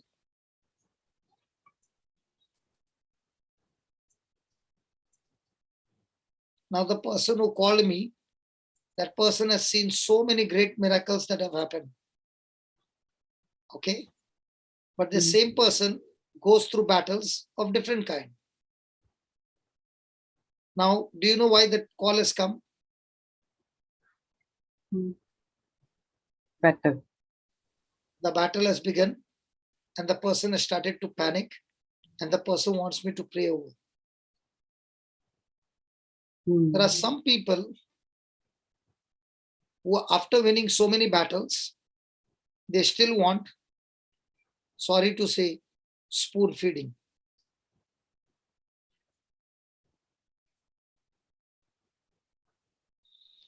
And there are some who are saying, it doesn't matter even if it delays, but I'll see to it that I train myself and practice myself, and I will win the battle by following the system.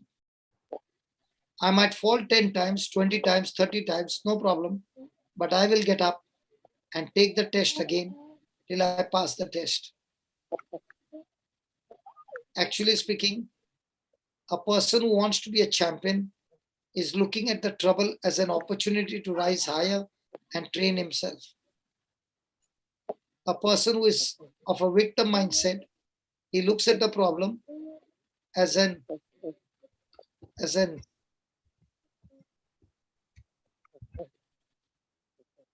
what do you say? As an issue, that this issue is going to kill him. That is why the same problem two people can face. For one, it is a big mountain. For the second one, it is nothing. He looks at it, he smiles at it, and finishes it in no time. That is why some people, they make a mountain out of a small, not even a hill, a small thing. He makes it into a Mount Everest. The other one stamps it under his feet and walks out. Praise God.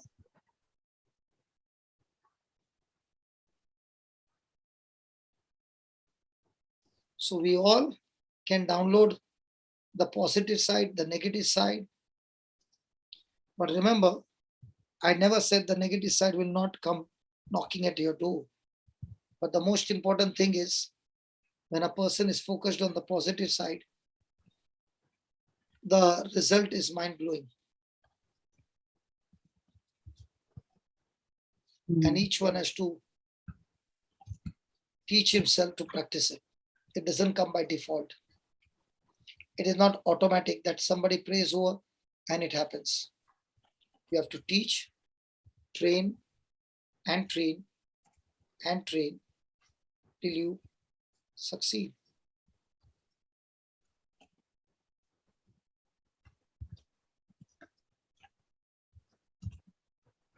I now realize why Jocelyn has not come.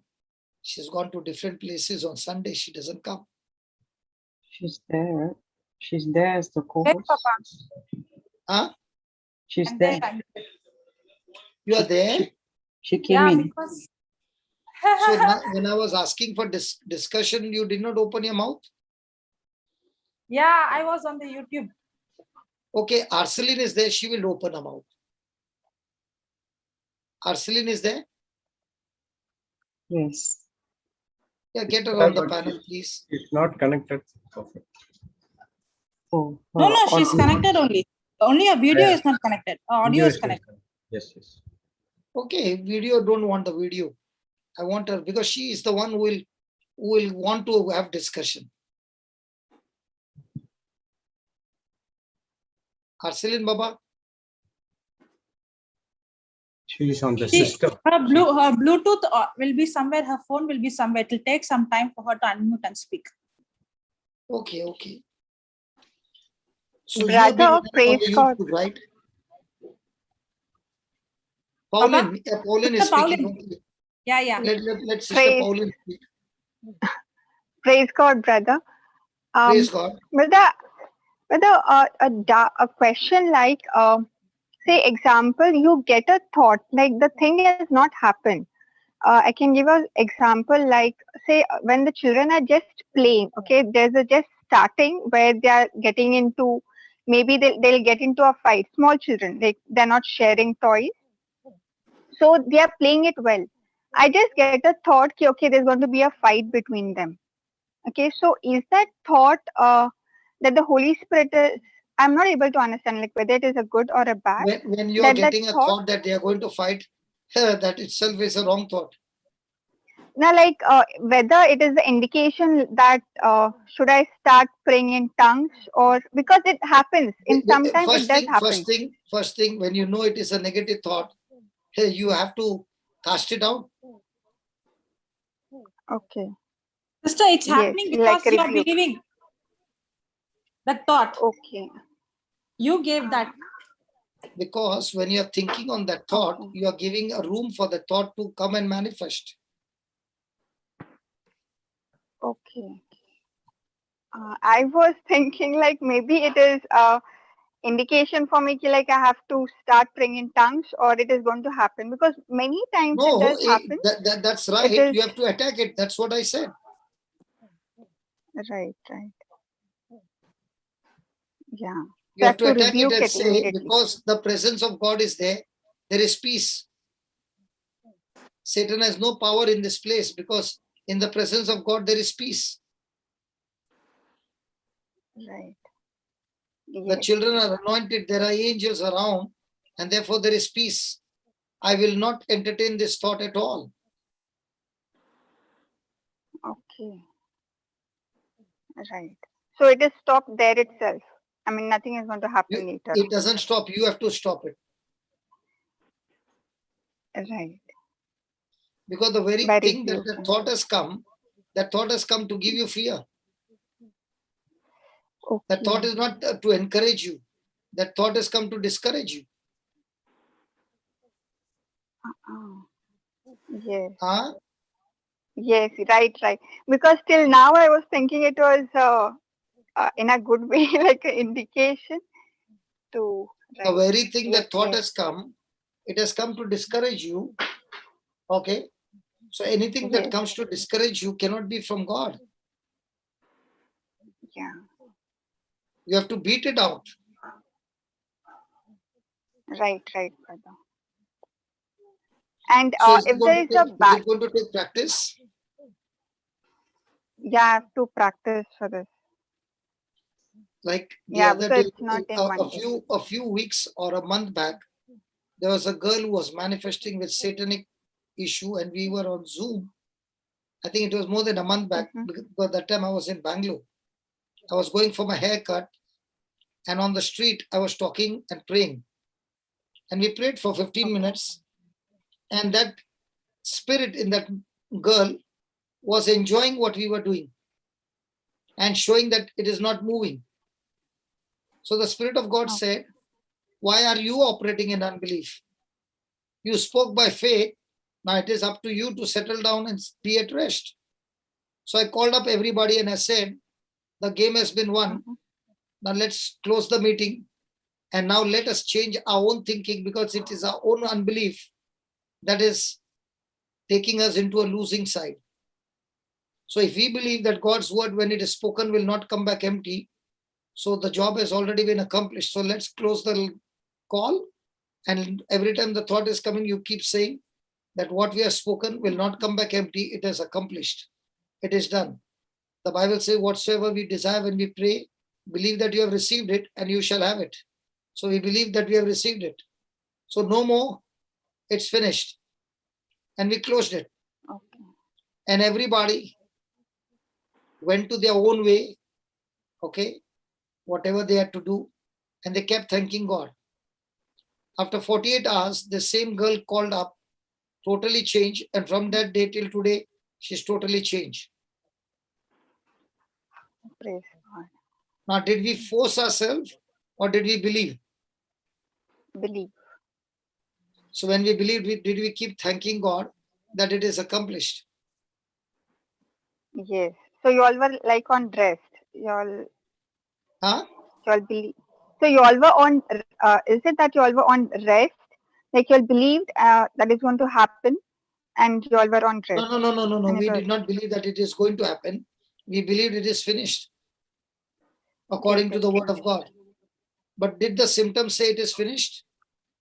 No. No. The symptoms showed that she became more violent than before. So did we curse the fig tree? Yes. Did we stay there to see when it is going to die? No. We just walked, went to Jerusalem, did our job, went to sleep. The next day we got up, and now we found the report, the fig tree died. Okay. Yes. We found that this girl is delivered.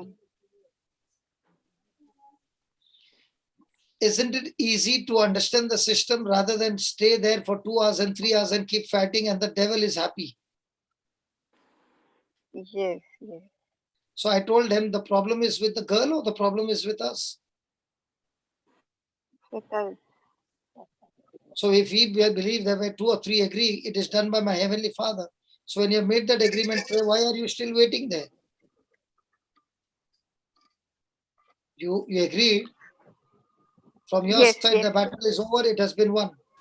So why are you there? Shut down the call and keep thanking God. It is finished. Okay. Yeah, brother. So did this girl need an inner healing? No. No. We needed only to believe that the inner healing, all healing is completed in one go. Yes. Believe. So if your thinking is right, will your believing be right? Yes. And if your thinking is, I need lot of inner healing, then you will be struggling with your inner healing all your life. Okay. Yes. But if you are believing that in the Bible it's not given anywhere inner healing. In the Bible says, when the Son has set you free, you are free indeed. It did not say you are free 50%, 10%, 20%, 50%, then 100%. No, you are set free completely. But why am I not experiencing it? Because the lies of the devil is still in my mind. It is your stronghold. You have to destroy that stronghold. Okay. It's something to do with the stronghold, right? Because it happens, I feel like there's a battle between the negative thought and the word of God. The word of God keeps coming. Maybe it is like I'm praising or a hymn keeps coming in the mind. And simultaneously, the battle, it's like between the negative thought and the word of God. It is not only for you, it was also for Jesus, no? That's why Jesus was tempted, no? So Yes, is it something new or unusual? No. Not at all. It is extremely common.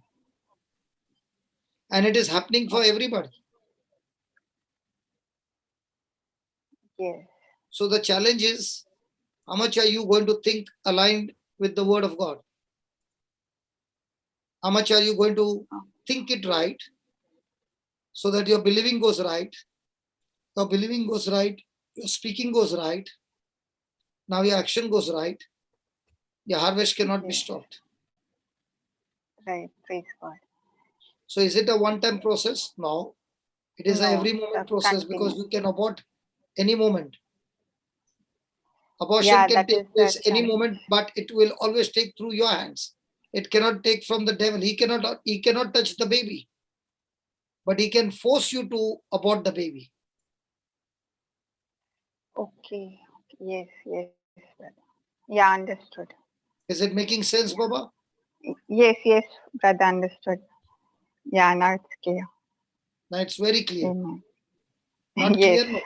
Very clear. It's very clear. So when you are on sense knowledge, you are sin conscious. You will always lose the battle. The moment you're on the promise of the finished work of Jesus, you are grace conscious. You'll always win. Because now it's not on how much effort you put, it's all about how much you believe. The effort is to believe and get into rest. Yeah, so I have to more focus on believing. Right thinking. That is where your right thinking is. So right thinking will kill wrong thinking. Wrong thinking will kill the right thinking. Whichever way you think the most is going to be active. So you can activate sin and death. And with your own belief and tongue, you can activate life in abundance, life and peace. Yes. It is one's own choice. It is not how much you prayed. It is how much you believe and how much you speak. You can speak the scripture right, but still be worried. It will still cause death. Okay. Because your words are right, but the substance inside is worry, which is fear. It will still go and bring destruction. Okay. Yeah, this happens. Correct. Praise God. Yeah, Jocelyn, what do you have to say? What have you brought today? Because I'm going to leave now. Yeah, mute, sister. Even I have to leave for the class in so sometime. Yeah, but at some time you can give us something, no?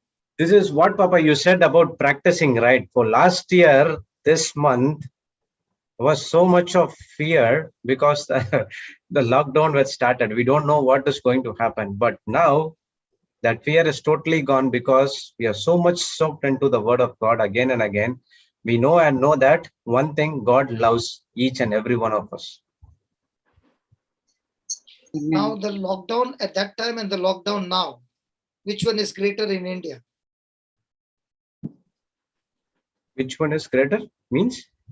Which one is stronger now? This one. The lockdown the same month last year and the lockdown now in India. Which one is stronger? It was last year it was stronger. Have you seen what is happening in Bombay? Yeah, I heard about it. Yes.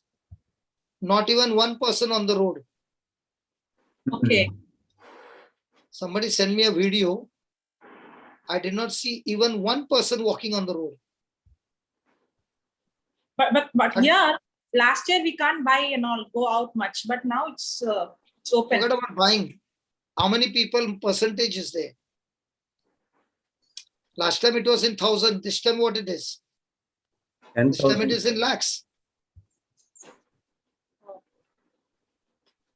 because you are also not listening to news channel. I am also not listening. No. But somebody sent, For us, but when you- somebody sent me, how is Bombay? So when it said Bombay, I wanted to see. And I literally was crying. Because I've never seen Bombay, even on a Bombay bun, a situation like that. Hmm.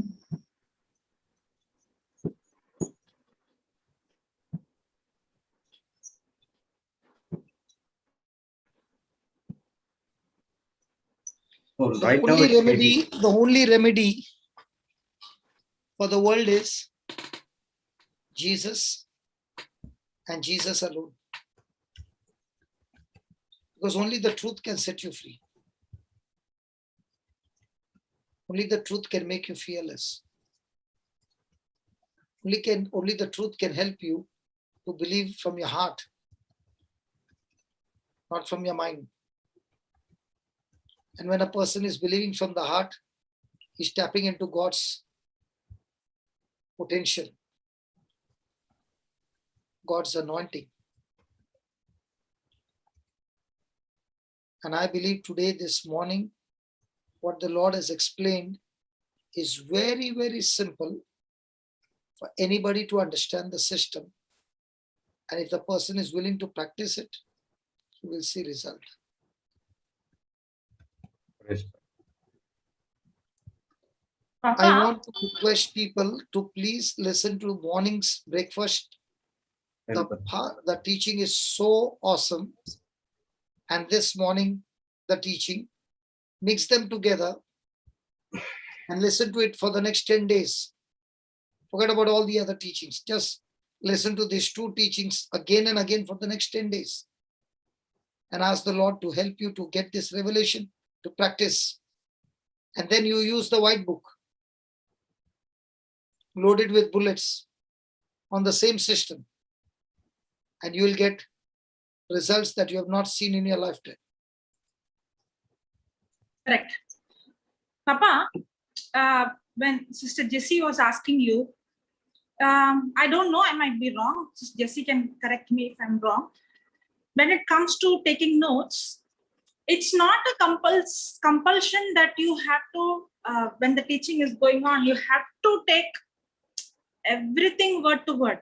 There are times that See, when you are writing the notes, Hmm. can be so much engrossed in the notes, not understand. You are only taking a dictation, like a secretary taking a dictation.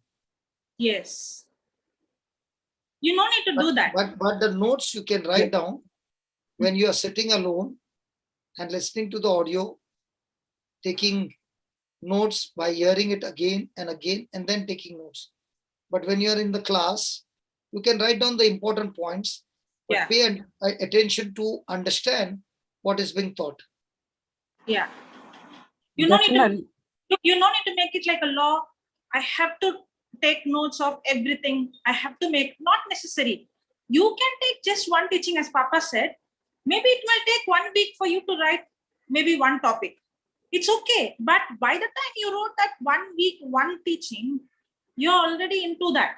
But when you make it like a law, I have to take notes of every teaching, then you're making it a burden on you. You're doing it with your self-effort. See, not only self-effort. See, listen. You did all the notes, everything. But the question is, how much do you choose to remember when the battle is on? I can't if I don't spend time studying. So that is what I'm trying to say. Okay. You forget about the notes. Okay. You start studying one topic for the next 10 days. Or might be for a month. No problem.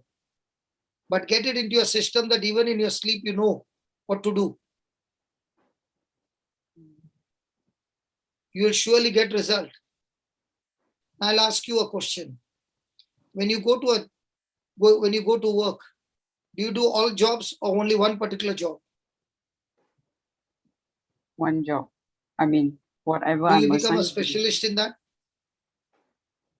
Yeah, if I do it every day. So the company pays you the salary for that one job that they have assigned? Yes. Then once you get that job, okay, is there a chance for you to upgrade yourself? Yes. So when you upgrade, do they give you a promotion? Yeah, it's possible. So what are you doing to pass the exam of your everyday life, that you're using something to pass?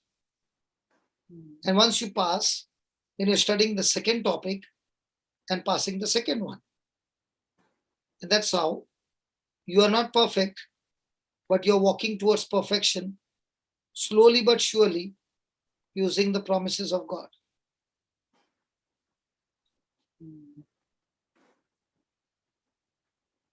Yeah. So Okay. I realized that I was spending so much time in the songs, in the hymns, which really helped me. But at the same time, I should not neglect studying the word for myself. Yeah, true. So what I began to do is, I took off from the hymns, and I'm using the same hymns by using the different commentary of what I'm learning and putting it in the same hymn.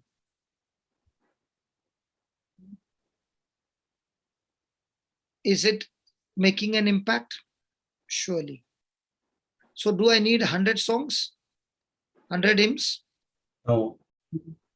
I need to believe even one hymn, understand it, and practice it. I'll still get result. You know, when I was at Sudhi's place in Dubai, every day after we finish a Marathi session, there would be 1 hour of worship. And Brother Sudhir would never see me in hymns. Okay, you won't see me having hymns much. I'm more on the word of God. And the family was praying for me that I get the taste of the worship. So today, when I was speaking to him, he said, my prayers are answered. I said, what prayers are answered? He said, when you were at home, you had experience that sometimes I would cry when he would play those hymns. And I would say to him, can you play that hymn again? He never said no. He would play it again. Some hymn I would take the third time, and I would not stop crying. So he said, you know the effect, but you were so much engrossed with the word of God that you wanted the word of God. And then he said, you know, brother, you just think for a moment, he said, whatever you are doing, the prayer, the word of God, the intercession, it is all for your benefit. But when you're worshiping, it is nothing to do with you. It is all that you want to give it to God for who He is. And I kept thinking on it. And then came that word that Jesus said to the Samaritan woman. True worshippers worship God, means give themselves up in spirit and in truth. So when I'm studying the word, I'm receiving from God. When I'm praying, I'm receiving from God. But when I'm worshiping, I'm giving to God what who He is. I'm giving Him praise. I'm giving Him my gratitude. I'm giving Him my worship. I'm giving Him my adoration. I'm giving Him my everything. We had a good time today morning, and he was so happy. So the seed was planted in his house for more than 6 months. But the seed actually brought the harvest after so many months. So every day without fail, there is 1 month, one hour of worship. Every day. Every day without fail.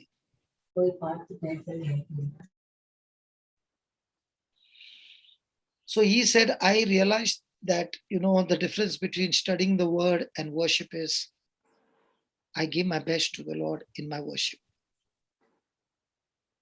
And I say to God, I want to imitate you. I want to be transformed. I want to renew my mind to become like you. Praise God. Praise God. So that crying is not an emotional cry. That cry is understanding what he did for me. That cry is thank God for what he did for me and what he did for mankind only because of love. And this God is not demanding anything in return for what he did for us. He's not even asking our worship. Nothing. He's like a slave who has been bought in the auction and he has paid the highest price that any man could afford. And when the slave is handed over to him, he breaks those shackles and chains and tells the slave, you are free. I don't force you. I don't call you. I only came to set you free. You can go back to your old master. You can go your way, whatever you want. And the one who has got the freedom, he runs in the opposite direction. And as he's running, he begins to think, the old master tortured me. This new man, whom I have to make him my master, my Lord, my Savior, loves me so much that even though I don't deserve, he paid a heavy price for me. So let me go after him. So therefore, Paul is saying, I am a bonded slave of Christ.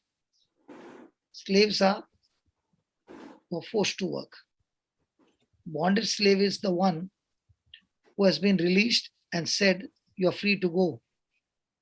But he's saying, even though you gave me a freedom, I don't want to leave you because you are the best thing that has happened in my life. I want to serve you till my last breath. So I'm a slave, not by force, but my own free choice. And that's what Paul calls himself. I'm a bonded slave of Christ.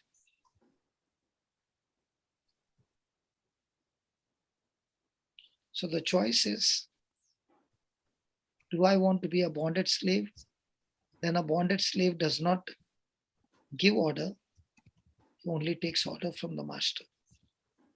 And whatever the master says, that what the master said is the top priority for a bonded slave. He's not at all interested in his own life. He's only interested in doing what the master says.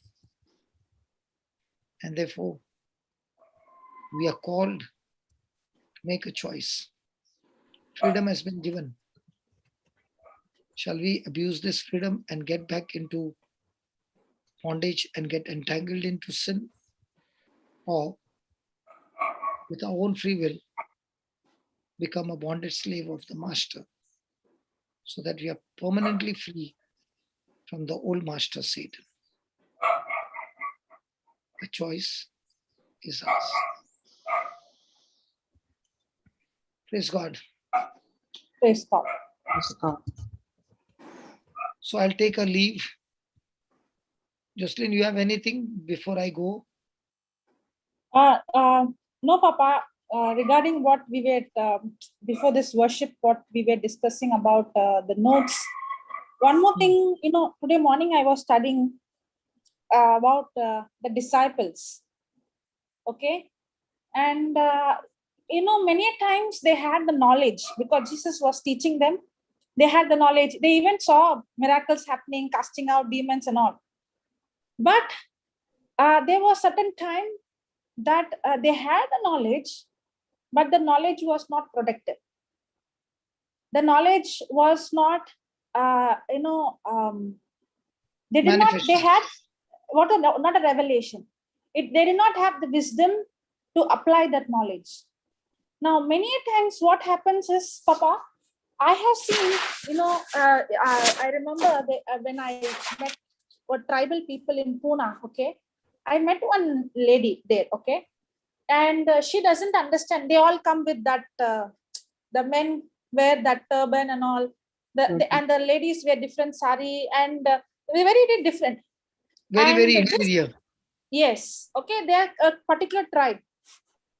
But that whole tribe has accepted Christ through one lady. I came to know it later on. This lady, okay, it is English. Obviously, I preach in English. At that time, Brother Linton was not there. Later on, we started a Marathi session for them. It was in English. So the whole church was English congregation, and this lady sits in the first row, okay, and that was the first day in the church, and she sits there in the first row. And the whole session, she looks at me.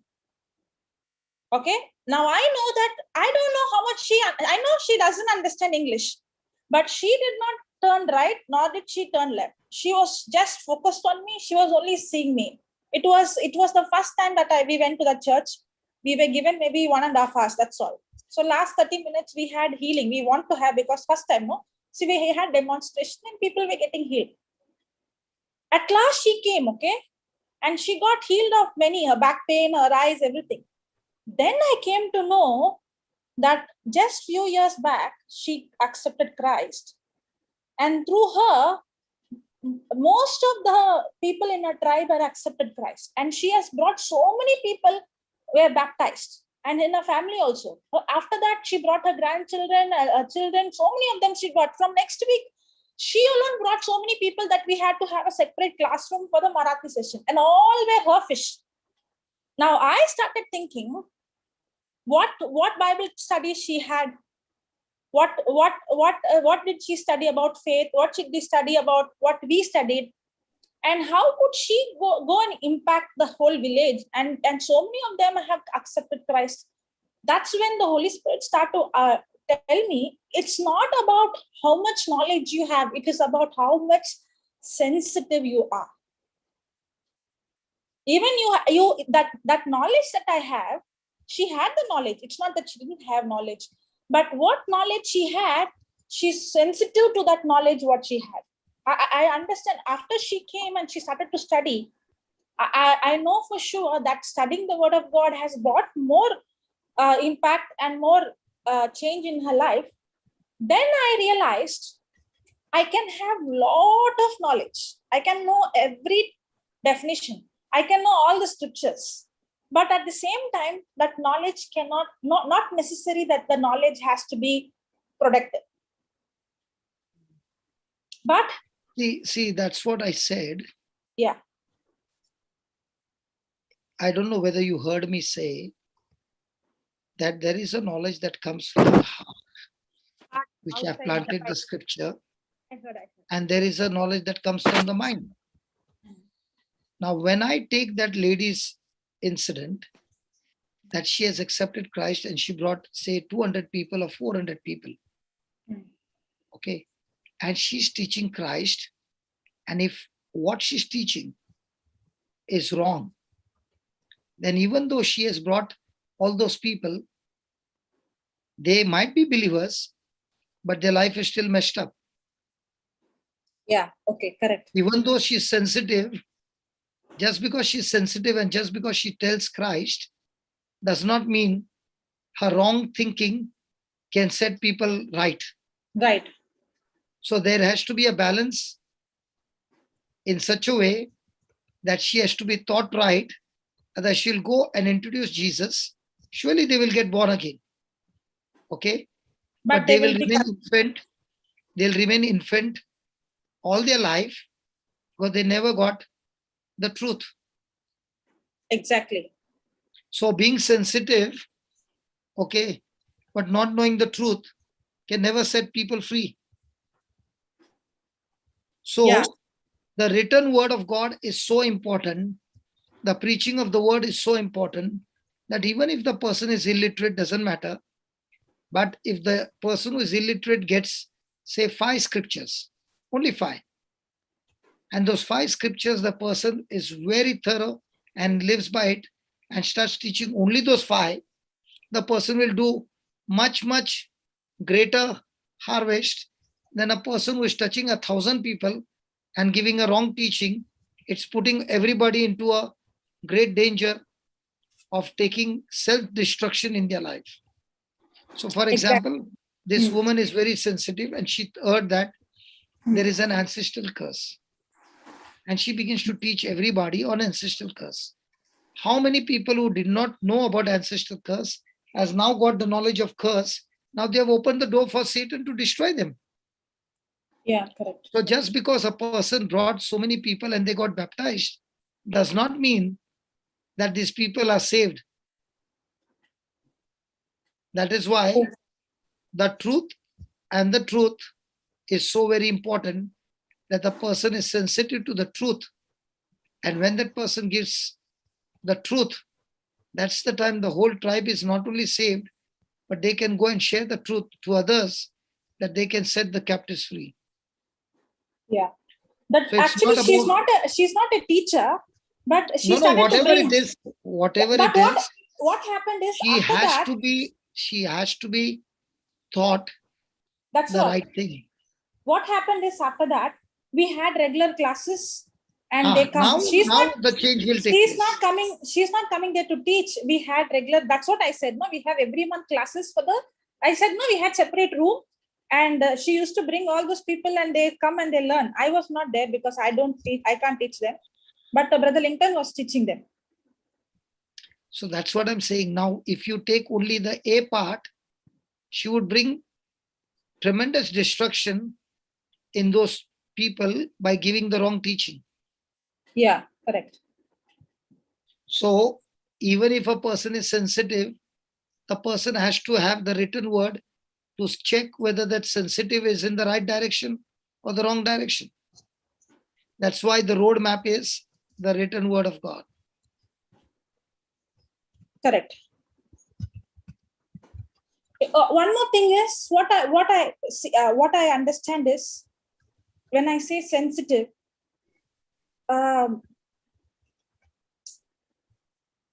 sometimes I'll give an example. Sensitive.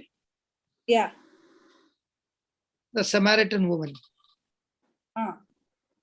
She was so sensitive that she straight away did not even waste time. She straight away went to the village and told them about Jesus and what he had told her about her, and said, come and meet him. She did not preach to them. She gathered them and brought them to Jesus. It was there that these people heard from the mouth of Jesus and their lives were changed. So if I'm not sure, then I should not preach, because it will bring destruction, but I can surely lead people to Christ, who taught them the truth, and the truth set them free. There's a person who has a fire tablet raised hand. What is that? Yeah, fire tablet. Brother, sister, unmute. Don't make co-host, okay? Oh, that person comes regularly. I see that. Okay. The name was different, so taking precautions. No, even if you make coast, you can remove him from the coast anytime. Yeah. Brother, sister, can you unmute, or it's mistake? Yeah, Papa, what I see, Papa, yes, that lady was not a preacher. She is not a preacher. She doesn't go and preach. Now, what I wanted to say is, I can be getting lot of knowledge. I have seen people in the village, okay? You give them one scripture and you see the manifestation. One minute. That person is unmute. Okay. Yeah. Yeah, hello, brother. I'm Vilma from Pune, where sister is talking about this lady. Yeah. She's the Hello. one who introduced me to them. Yeah. Okay. Hello. Yeah. Yeah. Yes, brother. Yeah, actually, this lady is like, she's listening because she does not know to read and talk. So we have given her this audio. She listens. She plays this in the house. But as you have said, she really has a lot of trouble because the entire tribe is very close to her. But every time she tells them, keeps telling about Jesus. I've also seen her coming and speaking in like front of the crucifix, as if like talking to each other. She tells Jesus, this is what happened. What should I do? And she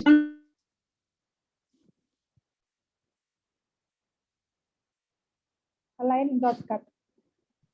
So what I'm trying to say is, if she herself has got problem and she doesn't know the solution, what did Jesus say? Can a blind man teach another blind man?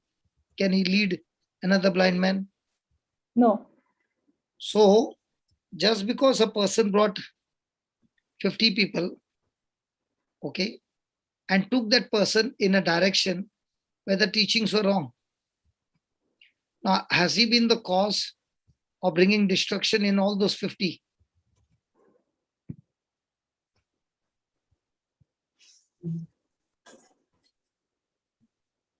That is why the person who has got that gift of evangelization, Has the to get into people in the the truth. church must catch hold of that person, take care of that person's expenses and all, and see to it that this person is trained and said, don't go to work. We will give you the salary. You only listen to this and get yourself trained day and night and make that person into a powerful warrior. That investment will be a great blessing to the whole tribe. Exactly. Yeah. If she doesn't have the gadgets, you can buy an MP3. You can load the teachings in Marathi. We already got on the website. Load it on that website on the SD card, and tell her we will take care of your expenses. Come on, you only do this. So when we come the next month, we want to hear from you. What did you learn from this topic? So you preach now. We will be sitting and listening. So 2 weeks, one topic. And once she starts preaching exactly what she has learned, that one will be a bigger investment than she not knowing and going and sharing about Jesus and making an error in the tribe. True. So that's why in Mysore, when we started, I was very, very keen in telling Alvin, Baba, don't go and listen to some teaching somewhere and start preaching. You stick to this. So from the time I've told him, he has got stuck to that. Okay. Now, how many tribes after tribes they have been changing lives? Yeah. So many. So in thousands. Okay. Yeah. So it is very important that when you see a person having potential, then the others should say, hey, listen, we will look after your expenses. You concentrate on this. And here is a teaching material. Now you learn this and you preach only on this. Praise God. Fantastic business. Because rarely you get people like her who is ready to go all out for the tribe. Yeah, because so what you can talk to her is begin to think how you can supply her an MP3 player with the SD card loaded and give her some teaching. Make it for 2 weeks. This teaching you learn and come. Take ask her what did she learn and tell her now go and teach the same thing. We'll take care of all our expenses. Okay. The Marathi because that would be the best way that she grows up. She becomes an anointed person. Okay. Others in the village are also encouraged that if she can do it, even I can do it. And that way you will be building up an army there. Amen. So try to work out an army in Marathi. Yeah. Actually, now Sister Vilma who spoke, no, her name is Vilma. We stay in her house only. She's the one who takes us. They actually reach out to so many people. So that's what I'm Earlier saying. they were doing, but now they No, got the- listen. Yeah. You reach out to so many people and you go once a week for 1 or 2 hours. Okay. And you have seen that 2 or 3 Correct. people are very, very having the But potential. now and actually the I am zeal. thinking, yeah, Okay. Yeah. So why not invest our money there? correct. And We did you not can't do go that. and So preach. You can't go and preach. Buy an MP3 player for them, load it, give it to them, and say, don't worry about your monthly expenses. Everything will be taken care of. Only thing is you study, and what you study, you go and teach the same. Yeah. Please try to do that over there. I would be the happiest person. Yeah. Thank you, Papa. Yeah. So talk to that lady Vilma also. And even if there are 10 people also, no problem. But take one person at a time. Make an army of 10, 20, 25, no problem. There is absolutely no problem. Search for people who have got that potential. And let's invest in those people. Like in the company sends the people for training. Yeah. But when they come back, they expect good productivity. Like that, Yeah. we also in the kingdom of God are sending people for training from home using the MP3 player.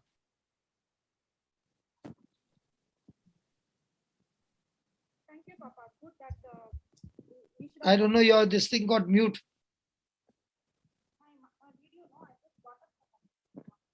I think she left. No, she's there, still on mute. She's talking, but her voice is very soft. Can you Like hear me now? Now, yes. Now, yes. Yes. Okay, I just got up because my laptop battery was going down. So, Okay. yeah. So I'll take a leave now. I'm so happy that at least this has begun in Pune. Yeah, good, Papa, because I had a feel like now we are not able to go. And I was thinking about all these people, but I did not think the way you thought just now. Thank God, even though it was delayed, it is not too late. Praise God. Praise Praise God. God.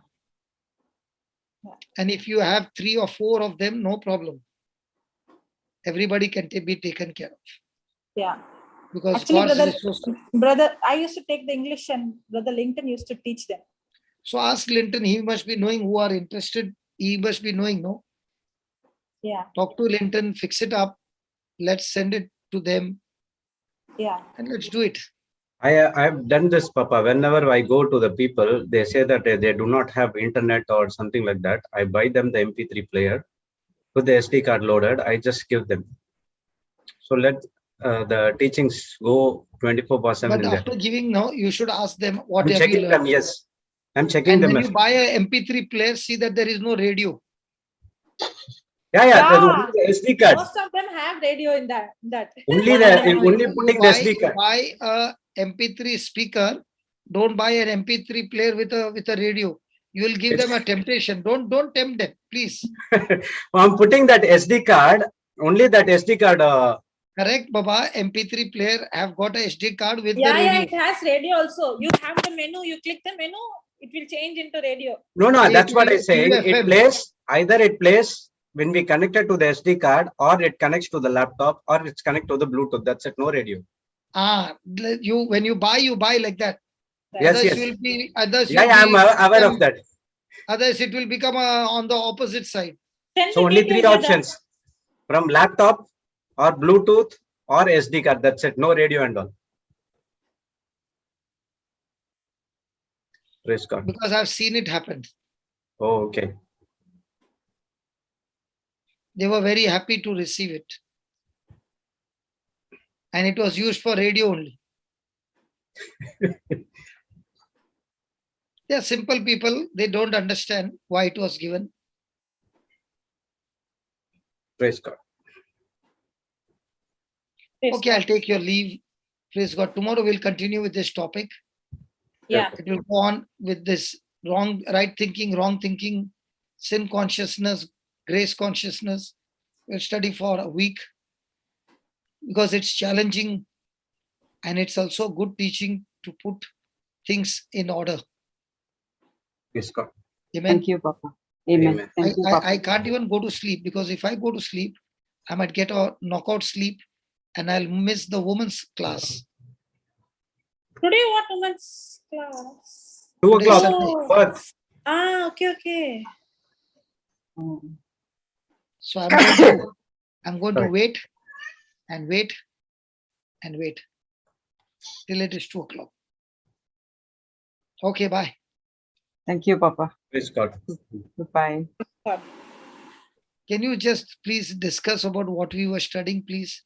Yeah, If yeah. you've got nothing, just discuss about that. It will really be a help. Praise God. Okay, praise God. So Jacqueline is there. Can make a co-host. Cliffa is there. Even Sister Helen is there.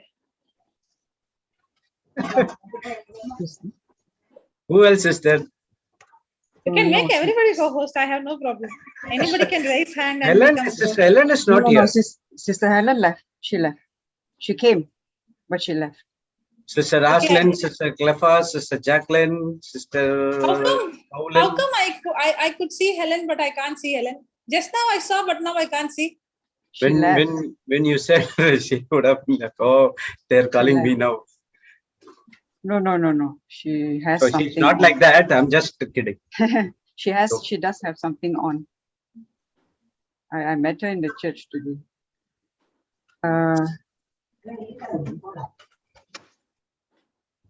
Praise Yeah. God.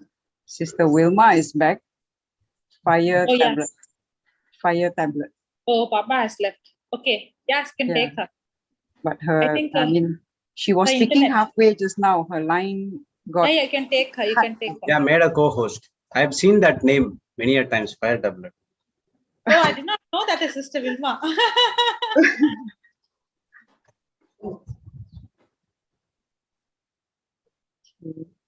Praise God. Yeah, sister.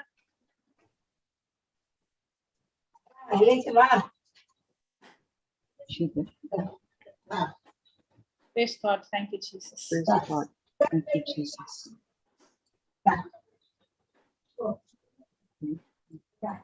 You heard everything that was taught, Sister Jocelyn? Hmm? You heard everything that was taught? Yeah, I was there listening from the beginning, but I was not 100% attentive, but I was listening. Okay. Thank you for your suggestion. It's part of my battle that I was battling with. I find that, I'm getting knowledge, but not really, because I don't have that time to. Knowledge is different, revelation is different. And I saw, sister, the way I work, okay? If you see, I don't sit and write notes, everything. Now, I don't want anybody to see me as an example. Yes. Even if I don't sit and write notes now, the time I would spend in one subject is different. Okay, I don't, because I don't do things. I can't do things. I should say like that. I can't do things with my own ability. My weakness had become a big plus point for me. You have turned it.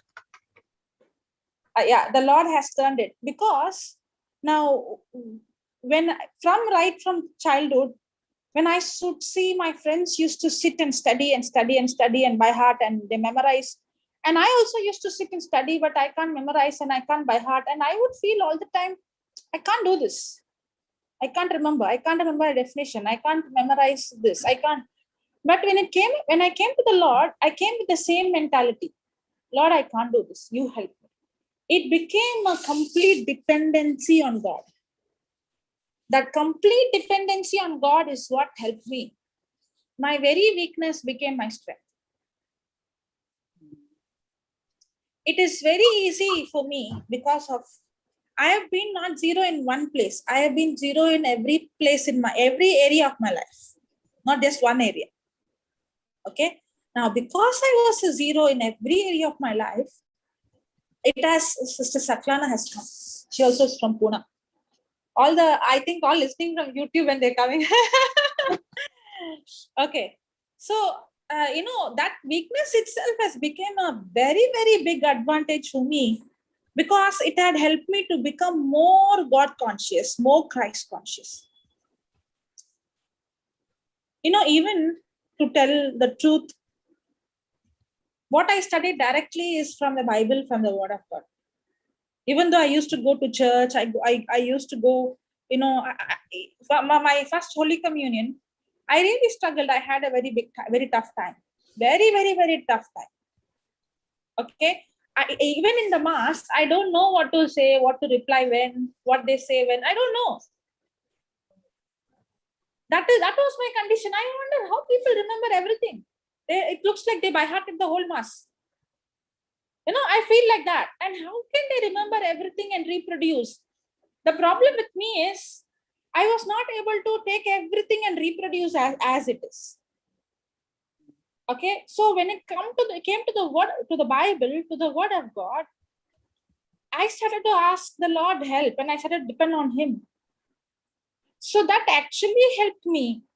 Maybe I did not learn hundreds of scriptures, or I did not learn so many topics, but I went into only few.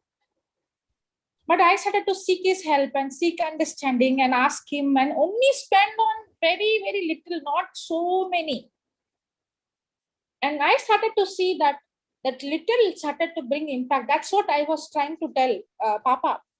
But what he said also is very important, because if I say you are sensitive and a person has wrong knowledge, it is poisonous. Okay?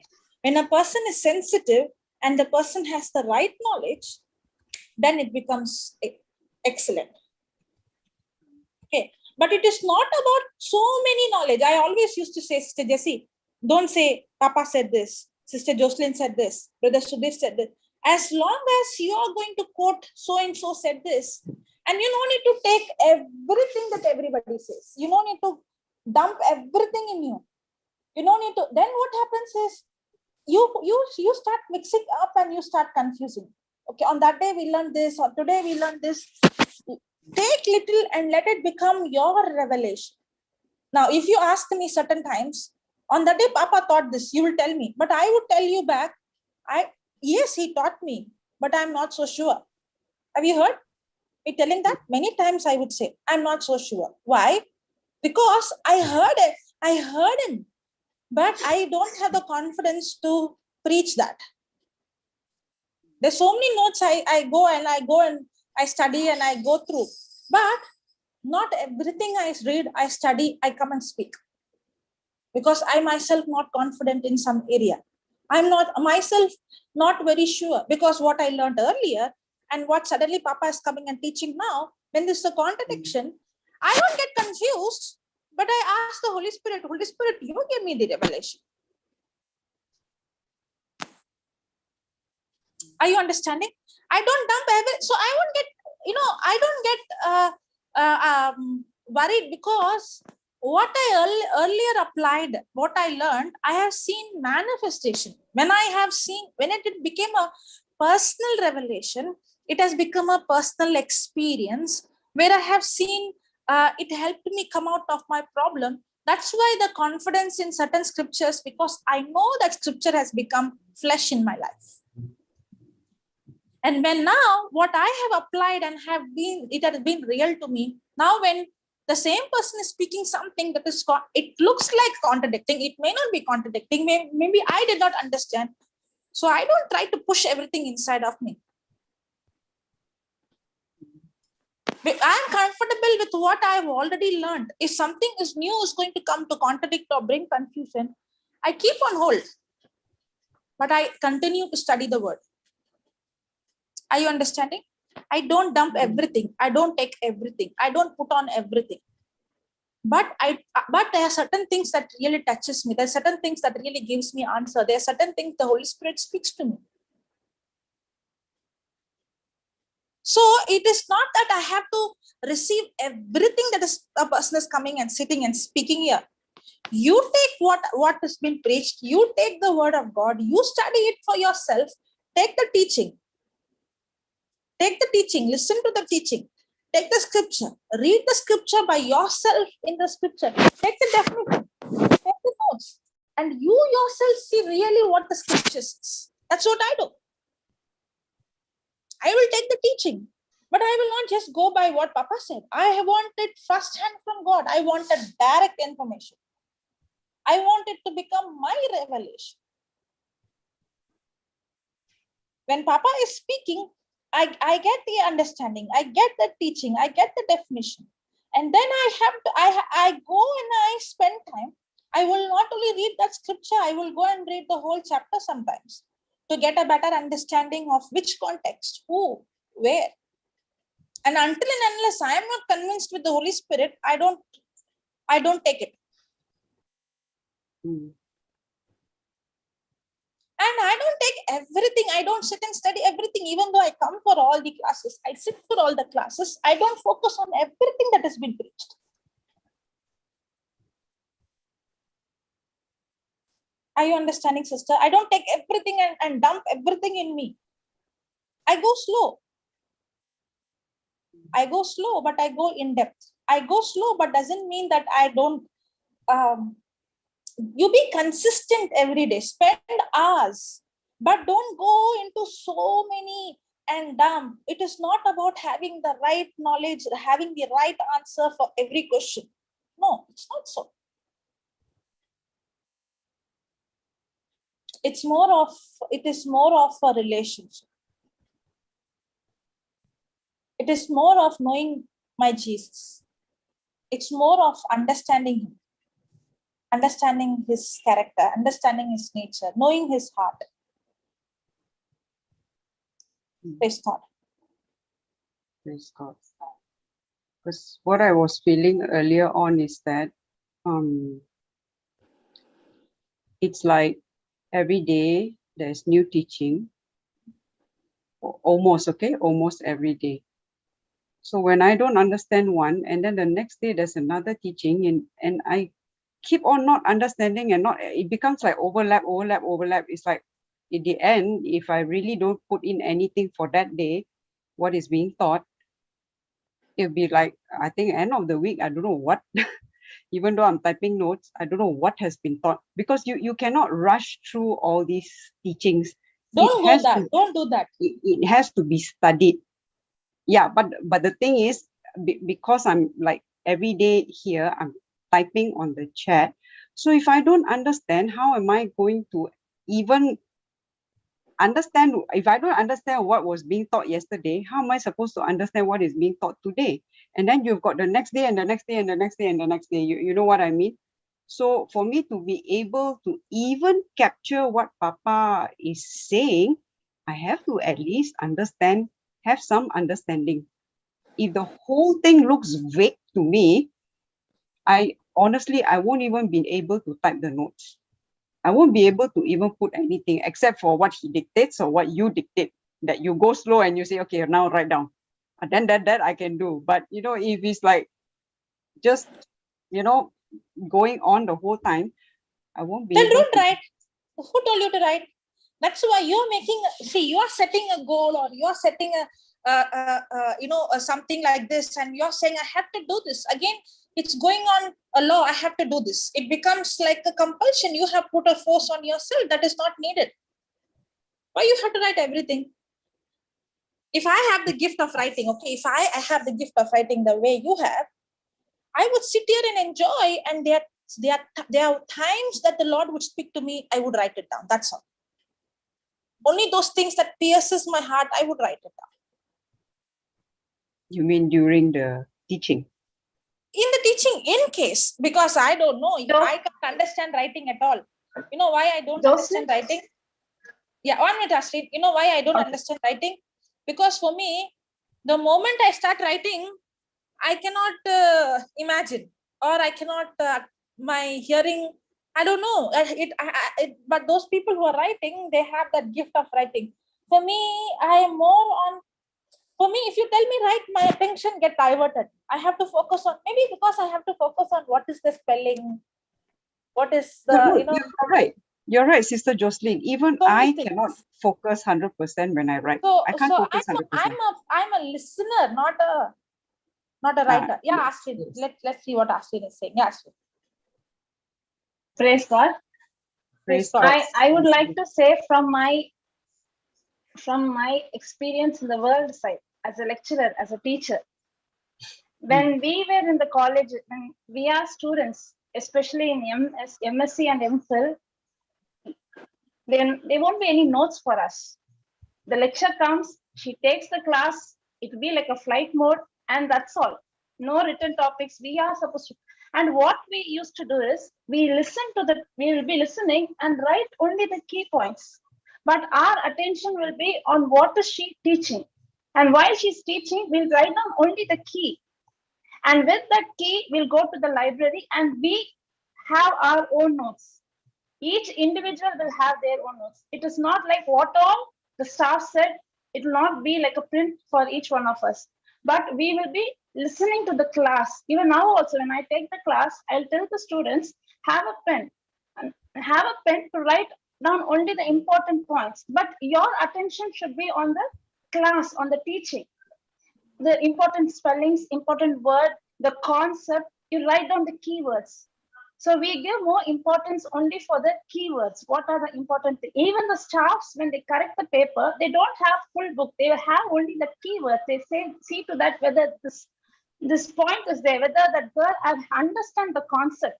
They won't see that whether she wrote what is there in the textbook. They see to that whether the girl has understood the concept or not. So, sister, you don't need to type wholly. You can listen.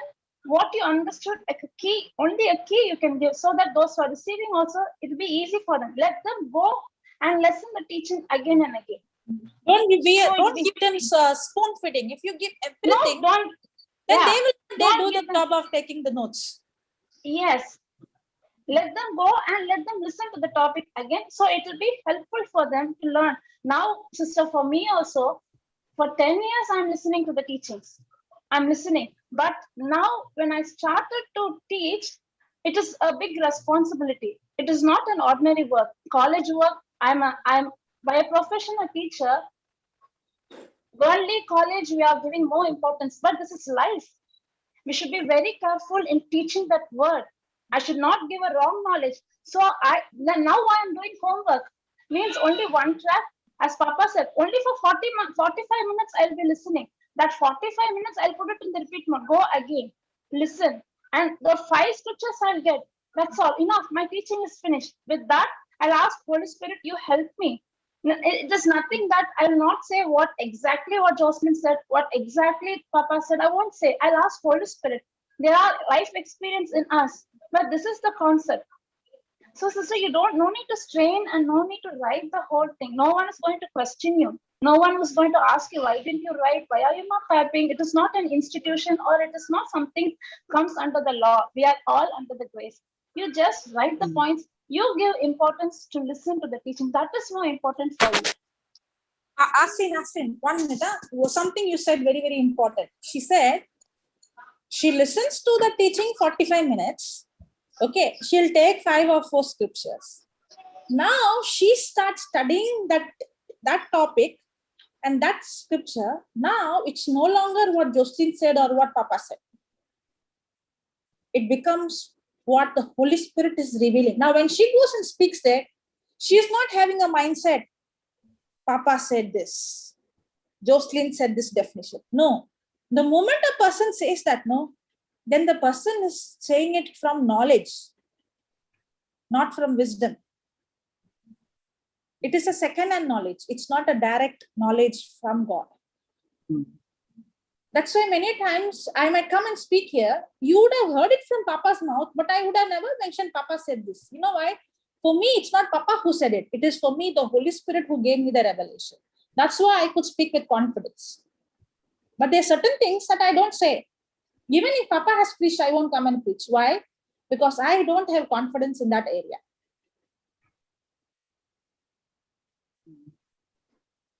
It is not about, see, now, Aslin, did you listen all the teachings, what is happening every day? I see you most of the time. Okay, you said 45 minutes. Okay, 45 minutes. Yes. But I see you coming for all the session. Then what do you say about that? I'll be listening to all the teachings. I'll You will come to the listening all every to the session. teaching. Yeah. Now But- all the teachings you sit and study. No, what I'm going to take, that is what I'll be preparing. Preparation. Even what you're listening, you will only Yes. focus on that area which is connected to your Area. teaching. Yes, You yes, will yes. not I go said, and study. You will not go and study the whole teaching, but at No, that no. moment, you will focus on that. But Praise God. now, Yes. now the same topic later on when you're studying something else, you will remember. The Holy Spirit will remind you. You come back to the same teaching and you will listen. Correct? Yes, yes. True, true, true. You know, that's why those who are watching on the YouTube, those who, I would always say this, you know, when you go to a restaurant, okay, you will not go and order everything in the restaurant. Don't do that. We are running a restaurant and we are having so many menu. That doesn't mean you have to come and take everything and eat everything. Take only what you can eat or what you want. What is more important? Okay, take that. There are so many topics on healing. There's so many topics on faith and marriage and love and forgiveness and hardness of heart, and so many teachings are there. Entering into rest. You take only one topic. Because it is in the menu, don't tell I want everything in the menu. Okay, take what is important and go and chew yourself in that and get deeper into that and start teaching that and start applying that. Praise God. Yeah, Sister Teresa has come.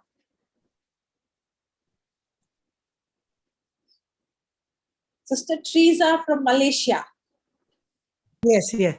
Jocelyn, that Yeah. means that can I talk to you, Jocelyn? Yes, Good afternoon yes. to you. Good I don't know, afternoon, sister. my place is afternoon. I don't know your place, but I just want to know that means from A to Z, whatever teaching you're teaching, we just choose what we think and what we like, is it? Yes. Now, for example, you might be battling in one area. Okay. There might be a person who's battling in severe sickness. I would suggest that person to take the testimonies of that sickness, the teachings on healing, the teachings on confessing the scriptures on that area. Okay. You know, and the Holy Spirit will lead you on, you know, even if you randomly take one topic, it's not necessary you have to choose, you can choose. Or you can randomly take one, ask the Holy Spirit, take one teaching and get into that teaching deeply. Then you will get in-depth knowledge.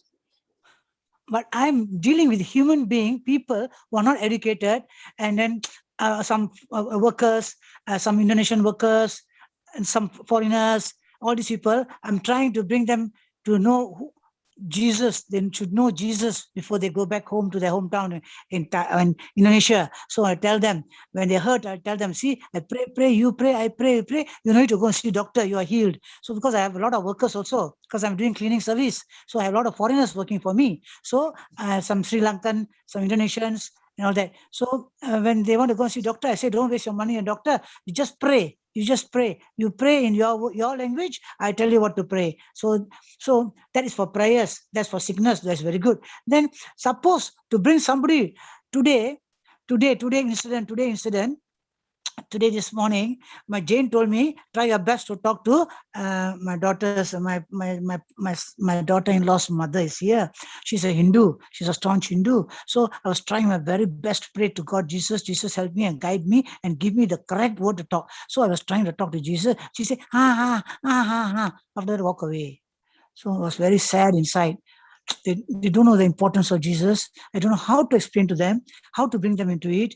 They have over 300 family members. If one of them can know Jesus, all of them can be coming into Jesus. So today I did my very best, but she just walked away. And now she cooked her food and she gave me to eat. I normally don't like to eat what people cook, but just to please her, I'm eating.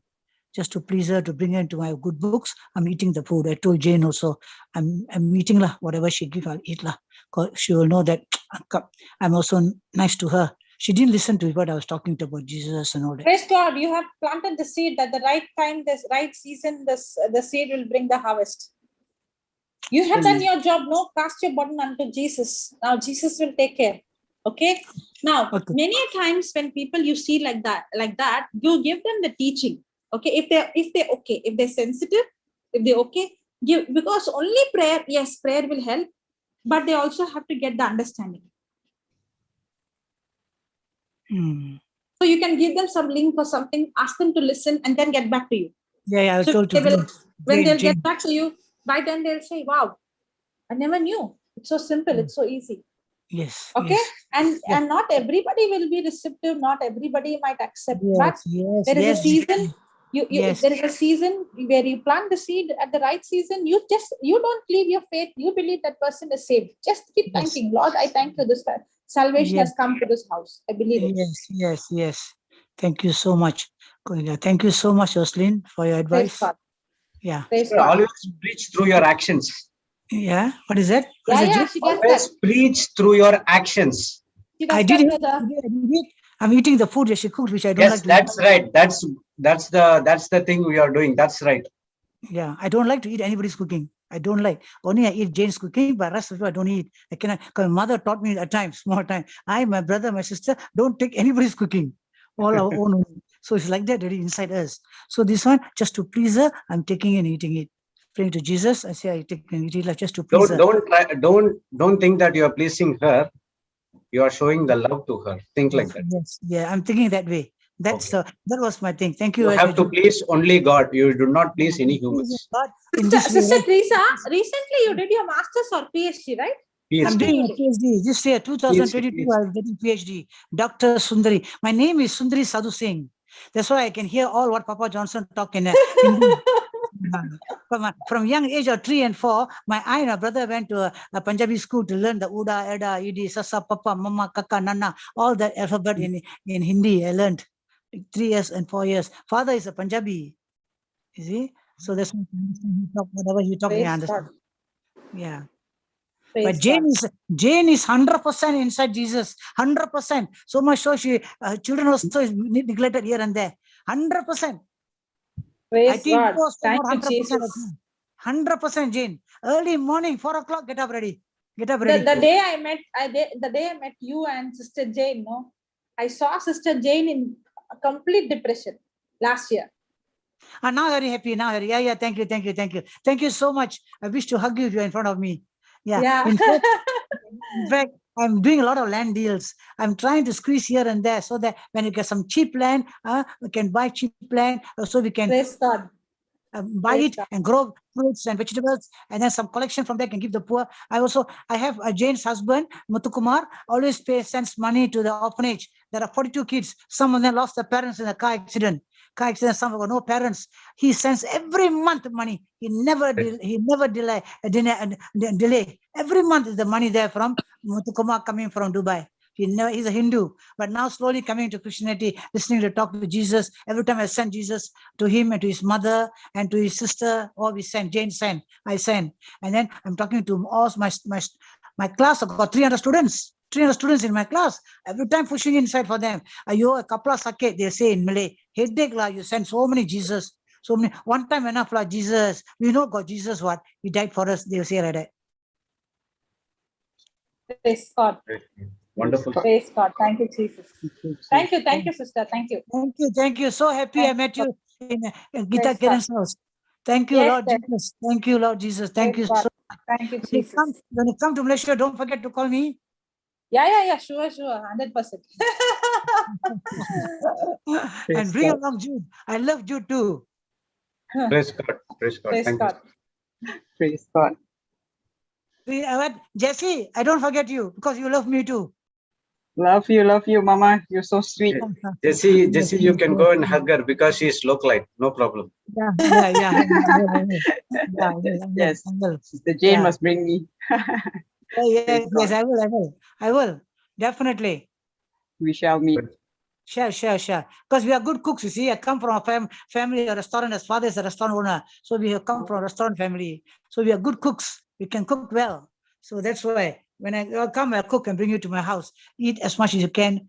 Jaga, happy. No matter we pray to God, we also must have a little bit of happiness, relaxation, so that we can survive and live long. Recently, I just celebrated my birthday. Praise God. Praise Yeah, I God. was born on 7th April. I just my birthday. Thank you so much. We are so Praise happy. The whole family is so happy because now we know Jesus 100%. Praise God. Thank you, Jesus. Thank you, Jesus. Justin. Praise Thank you. Yeah. And then, Thank you. yeah, we are all so lucky to have Brother Johnson. So lucky, so lucky, We are so not lucky. lucky, we are blessed. Blessed. I always pray for his long life and good health, every day. Because Praise I must hear his voice. I must hear his voice. From where it is, what time, I don't know, I must hear his voice. He must be healthy, strong, fit. And now he has got a very handsome grandson. Very good. Praise God. Praise Thank God. you. Okay, I'm taking so much people's Okay, time. sister. Thank you, Jason. Yeah, Thank you. thank Jason. you. How do I go about? How do I come out? You don't need to come out. We will mute you. No problem. We muted you. Praise God. Thank you, Mama. Thank you. Yeah. She's so sweet. Yeah, she is. Yeah. Praise God. Praise God. Sister Satlana is there from Pune. So there's no class for you today? Yeah, I'm leaving now. At what time? The Melbourne time, 12:30. no? Oh, time changed. Okay. Oh, What was name? Satlana. Sister Satlana is there. Sister Vilma is there. You can take and ask. Sister Vilma, are you there, sister? yes. Satlana, it's not there, I think. Yeah, she left. She wanted to say something. No, okay, you can. If she comes, you can listen to her what she was telling about those people. There's one more Vilma. Yeah, she's there. Yes, sister, I'm here. Yeah, I just share about that lady about whom you spoke, Yeah, yes. Some time back, she had taken a rickshaw. Okay. And you shared on the thing on our Sunday's meeting, there was some sister from Ahmedabad, she had helped her. And she paid for the rickshaw loan. And she was quite happy we were doing. And in this lockdown now, again, no business at all, no? So one point, these people came and took her rickshaw. They said, they told her, if you can't pay, then we have to take it because we can't do anything like that. No? So I was also in church. She was telling Jesus, this rickshaw you gave me. Like that, how you talk to a person like that loudly. She's telling Jesus at the crucifix, she's standing there and first she used to cry. But now after hearing from us, we are telling her, you must not cry, you speak and you tell. So she told me after that coming out, auntie, like this happened. And they took my rickshaw. I said, you trust how God gave it to you. No, it will be provided. Somebody, somewhere, something will happen. So I was calling you sometime back, like last month and all, just to tell you what can we do just to help her out, like, to get the rickshaw back so that the son drives and they have a living. And as brother said, because of only the feeling what she has, and she keeps telling them there are things wrong going, things, because they all come from an Hindu background, no? So now when they wrong knowledge. Yeah. So it is really affecting, and she keeps asking, now what I will do? My daughter-in-law is not listening. She wants to do this and that. Like though they belong to Jesus. And she keeps all day now, she listens on the mobile. She has a mobile on which she listens. But she has difficulty. As brother rightly said, it is very, very correct that she is trying her best, but maybe her teaching is going wrong and things are difficult for her. Exactly. So now what teaching she is listening on the mobile? Whatever we give now, we are given the JCILM link Marathi, and there is something from Vasai, somebody. So whatever is in Marathi, we have given her. Okay, so now we will do like this. You give her a homework. Okay, ask her to listen to one teaching, and then let her come back and give you what she learned, which scripture she learned. Not necessarily she had to read and write, but she can orally say what she heard. Okay, I will talk to you regarding that. I will talk to you regarding whenever I'm free. Maybe tomorrow I can. Even she has goats and pigs, which she raised at that mountain hill. So even if they are sick, she was telling me, auntie, how I pray to Jesus and how Jesus makes my animals also well. Like, even if they have become sick, they become all right only by me asking Jesus to heal them. Animals like goats and sheep. like, whatever she has in that area. Okay. Like really, like, maybe a teaching we have to give her. That is correct. What I am also feeling, because in spite of telling her, in spite of she praying, she is in trouble. Like many a time she is in trouble. Because of not having, the heart is there, but the knowledge is, that's what Papa said, the wrong knowledge is very different. Yeah, Correct. so the husband will Thank trouble you, her Lord. sometimes. God is the one who The brought son- this out. Yeah, Sister So Satlana like that, many things are she is going through a hard time. Yeah. Okay. Okay, sister, I will keep in touch with you. I wanted to call you, but somehow I somehow missed with so many other calls. I'll call you and I'll keep in touch with you. Yeah, I was trying, like, what will I can we help? Yeah. About something. I told her, but you only trust as it is, you, God gave it to you, it will come back. Don't worry. How Because is the the man also lockdown? told How is the that lockdown? officer, auntie, don't worry, I will not give away the, don't worry. So like that, little things were there. Okay. How was the lockdown We over are there, trying our sister? best. It is the same. It is the same. So we do send the scripture, especially to parents and families. But we can't go, no, because everything, mostly it is lockdown. Friday to Monday, total lockdown. Monday, Okay. Monday to Friday, we have 7 to 7 open. No schools, no church. Everything is closed now for this month. Yeah. Till Easter, we had everything. But after that. Okay.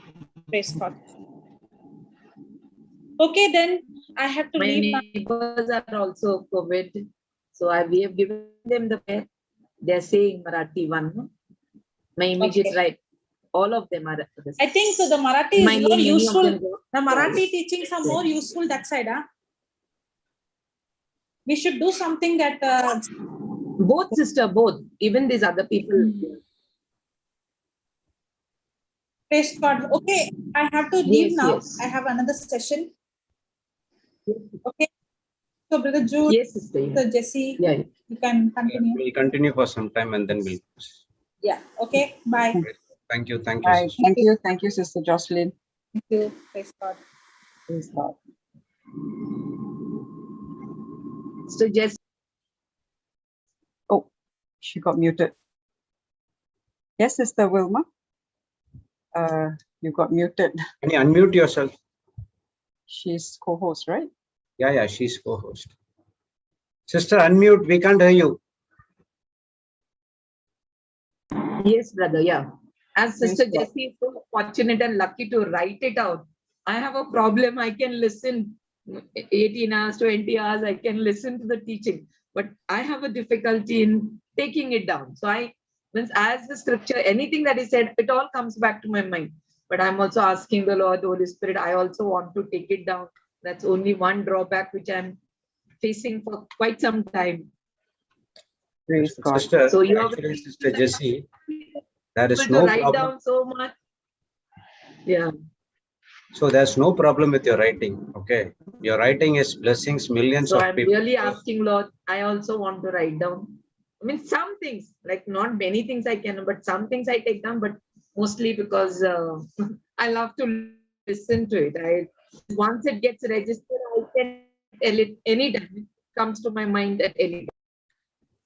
But I think I'm a little wrong, but I have to make some notes. Yeah. So I'm only praying, like Sister Jessie, those blessings must come so that I too want to write. Like Brother Jude, see how you speak. Don't pray like that blessings has to come. You are already blessed, sister. That's a wrong prayer. Don't ask for, okay, she got disconnected. No, she's there, but she got muted. See, don't ask for blessing. You are already blessed. Step out of faith and do it. No, like Sister Jocelyn said, each person is different. You see, some people So are more what I want inclined to say is, hearing. there's no problem with your writing. Okay, your writing is good, your concentration is good, everything is good. Without concentration, you cannot write. You agree to that? Yeah, definitely. Okay. Without concentration, you are not writing. The only problem what you're doing is, like a school student during you want to complete this subject in Everything. that particular day. That's wrong. See, when you think about, I know I can never complete. For if you four, think, four, if you 5 see hours my of what teaching. I'm preaching right now, it was Sister Jocelyn was preaching this on 2017 and 2018. I'm going again and again in all different sessions with the same topic. What Sister Jocelyn is preaching for 1 hour, it takes me to complete for 2 days. So when I do it, see, I'm still preaching the understanding spiritual laws. She took it in Goa in 2018 and took it the same thing in 2019 in Malaysia when she was there. I'm doing the same thing again and again and again. I never started to preach this topic at all. When you come to understand, it will take some time. So I'm still I'm teaching about what is born again, how to become born again, how to understand the spiritual laws, how to use the faith, how to tap into the grace and faith. So this is what when they understand the basics, praise God, they would easy to get into the other teachings as well. If the basic is not good, then they won't. This sin conscious, God conscious, and all. They have to understand what is sin first. They have to understand what is grace first. They have to understand what is consciousness first. If you don't understand these things, then it will be a new topic for them, and then it is difficult for them to digest. So when you listen to it, when you can't, you just leave it. You just take to the previous topics. But now I'm listening to hardness of heart. So the next is I'm teaching about hardness of heart and the sovereign seed. This is what I'm going to teach. So I'm going to teach 2 topics, which I will recycle it in other sessions. So the other people also learn, and it also builds my confidence wherever I go. In if someone asks to get into the new Zoom classes, I will teach the faith and spiritual laws, how to become born again. That is the basic. So I'm very confident enough now, and I'll get more revelations when I start speaking with the help of the Holy Spirit. But the brother Jude, but I always used to have a guilt feeling like that. I'm not taking down notes. All this was really troubling me for quite some time. I've not written down. Like really, I was in great trouble. Why am I not able? Why am I not writing? Because you are still in the sin consciousness. You are not in grace. You are under law. Okay, I have to write it. I have to do it. Correct, brother. Yeah. You have to tap into the grace. It's not all about writing and doing it. It's all about listening. Sister, you see how I do it. I listen to that one teaching for 4 or 5 times. Unless I get the understanding, I will not start writing it. And then once I get the understanding, then I'll start to write the scriptures. And after that, when I listen to that, with the help of the Holy Spirit, I'll speak with the scriptures and the examples which has been given. And when I speak, I do not know, the half an hour teaching will go for 1.5 hours or 2 hours. Correct. Where Sister Jocelyn is teaching for one part for 2 hours, for me, one part it takes for 2 or 3 days. Yes, brother, correct. That is there, brother. But this is what I was going through. So even when you speak, like I know what next you're going to say. That much I know, but I don't have anything in written. Like that's my only it was. That is your gift, sister. Don't try to do something which is not of your gift. That is your gift. Okay. When you see what Brother Jude or Brother Johnson is going to speak next, so sharpen your skills in that area. Yes, brother. Yeah. Now you don't need writing. When you speak you take one scripture, you ask the Holy Spirit to connect, and the Holy Spirit will connect the dots, and then you go up to one scripture to another scripture. Praise God. That's what you have to learn. Yes, brother. Yeah. See, my calling is different. Sister Jessie calling is different, and Sister Jocelyn calling is different. But we are all working in the body of Christ, preaching the word of God. So the one sole part is we have to preach the word of God, but in a different way. Sister Jessie is preaching the word of God through his writing. It goes millions and millions of people. Correct. If I send the teachings in emails or pass on to the people, they in turn give to 10 people. That 10 people give to 100 people. Correct, brother. Yes. No, but sometimes we have this wrong concept, no? I was always doubted on my this, that I didn't do this. Maybe my thing is good. Don't see, Romans But 8 now 1 I made a says, change in my thinking. there's no condemnation, those who are in Christ Jesus. Are you in Christ Jesus? Yes. And then there's no condemnation at all, because in John 3:17 also says, God never came to condemn us, only to save us. Yes, Tap into brother. the grace. Yes, brother. Yes. Always remember Ephesians 1:3. You are already blessed with the Yes, spiritual brother. blessings of heavenly places in Christ Jesus. So think that I'm already blessed and start putting in faith and move out of faith, and then definitely you will see the results. Yes, brother. Yes, that is yes. 100% correct, brother. But this I'm saying, this was, but I didn't share. No, you should not. What I'm saying is, you should not say that. That's what Yeah. I'm saying. You Yes, have to yes. say that I'm blessed. Yes, I'm doing Yes, it in brother. Jesus' name. That's it. I'm blessed. Yes. Yes, that's what you have to do. Yeah, that's what you have to say. As long as you are teaching the truth, whether you write or don't write, like Sister Jocelyn doesn't write. But for me, I'm more towards visual. So I have to see. So when I see, it's easier for me to study. So I suppose each individual is different. There is no fixed way. It is how you are wired, so you go by that which, you are able to absorb. Like me, I have to look at something. I mean, I have to look at the scripture. I can listen, but looking at the scripture actually helps me to go deeper. So Correct, hence sister, yeah. the reason for me to write. Yeah. But some people like Sister Joshi, she doesn't even need to write notes, but she listens Yes. so many times that it's ingrained in her, and she gets the revelation. She's able to teach. Yeah, for me, I mean, if I spend that kind of time, I also hear the Holy Spirit speaking to me, revealing. But the whole problem is I'm not truly spending enough time. I would say, that I must confess, I'm not truly spending enough time because of the time constraint, the time factor. Yes. Yeah, but now I thank God No, for sister, the I've been advice praying. given Now by. I'm getting retired. Yeah, you do with what I'm getting retired this month. So I really have been. I have to work in your vineyard. Something I must be able to do. So I was like, all this while I was asking, what should I do? What is my next calling? You are already doing a lot. I heard from Sister Jocelyn. So now you are going to do much more than that. Yes, amen. In Jesus' name. Praise God. So let's take Sister Agape Jane, mother and daughter. Thank you, Sister Wilma. We're not staying together now. Yes, I want to share, first of all, that what Sister Jessie said, not being able to work on the knowledge she's taken in.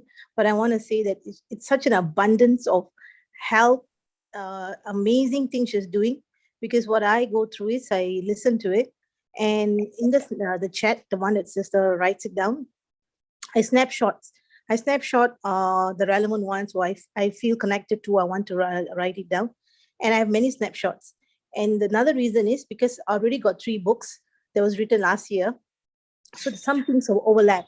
But the snapshot, and sometimes when the boys are talking or some distraction is there, I didn't get to hear carefully, and you just have to go back to the chat and snapshot again. So it's so important what she's doing, although she feels that she is not receiving what is being said because she's busy typing. But you're doing an awesome job, Sister Jessie.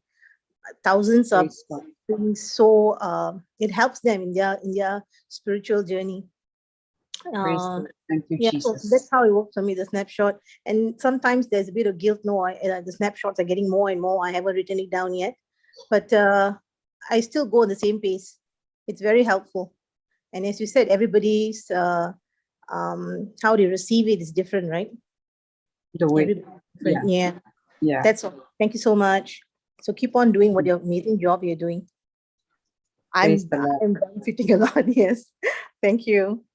Praise the Lord. Thank you, Jesus. Thank you, Sister Jane. Praise God. Thank you, Sister. Wonderful. Praise God. So one of the best thing is, if you don't understand, if you're point blank, when you want to start anything, just ask the help of the Holy Spirit to give you the revelation knowledge. Sit for 15 minutes with the Holy Spirit, pray in tongues, and then you start listening to the teaching or start preaching the teaching according to the word of God. Then you will see wonderful things happening in your life.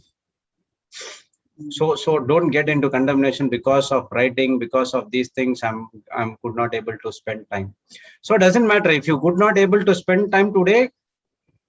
Tomorrow you'll have some time. What I would say is the quality time. You know Yes. what I mean? Because Even if you spend 1 hour, sister, with the word of God, play it again and again and again. See, when people calling for the teachings, brother, they will say, brother, I'm listening to many teachings. Nothing has been. I just ask only one question: what teaching you listen? They say that we come to 10:30 morning session. We go to Melbourne session. We see, right? You come to Sister Florida. You come to Sister Jocelyn session. You attend here, Melbourne, everything. What teaching you are learning? Is that all the teaching related to the problem which you are facing? Then they said no. Then take that particular teaching which solve your problem. What's the point if you want something which is, for example, if you are struggling the financial, what's the point you going and listening to something which is of healing? Take the financial scriptures which gives you the revelation knowledge to overcome the financial struggle. So take one particular teaching. For example, people say that godly marriage for relationship, go get into the godly marriage. Simple. No any teachings. Get into godly marriage. Listen for 1 hour, for 45 minutes or 2 hours in a day. Replay it again and again and again. Write it in a word by word. Praise God. And then you will see things changing in your life. That Sister Jolene came and shared the testimony. She all the time she was thought that the problem with her daughter, but the problem was not with the daughter. The problem was with her thinking. When she understood it, she did only 3 days complete teaching. And then she started to apply it, and she saw many changes happening in her life. She started to apply that love. Praise God.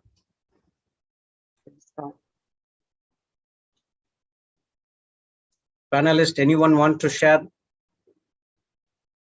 Sister Ashlyn, Sister Pauline, Sister... Oh, everyone not there? Yeah, There was so much of co-host panelists were there. Sister Jacqueline was there. Sister Senora and Sister Shanta is also there, but they are not made co-hosts yet. Sister Senora, do you want to share? Shanta is also there.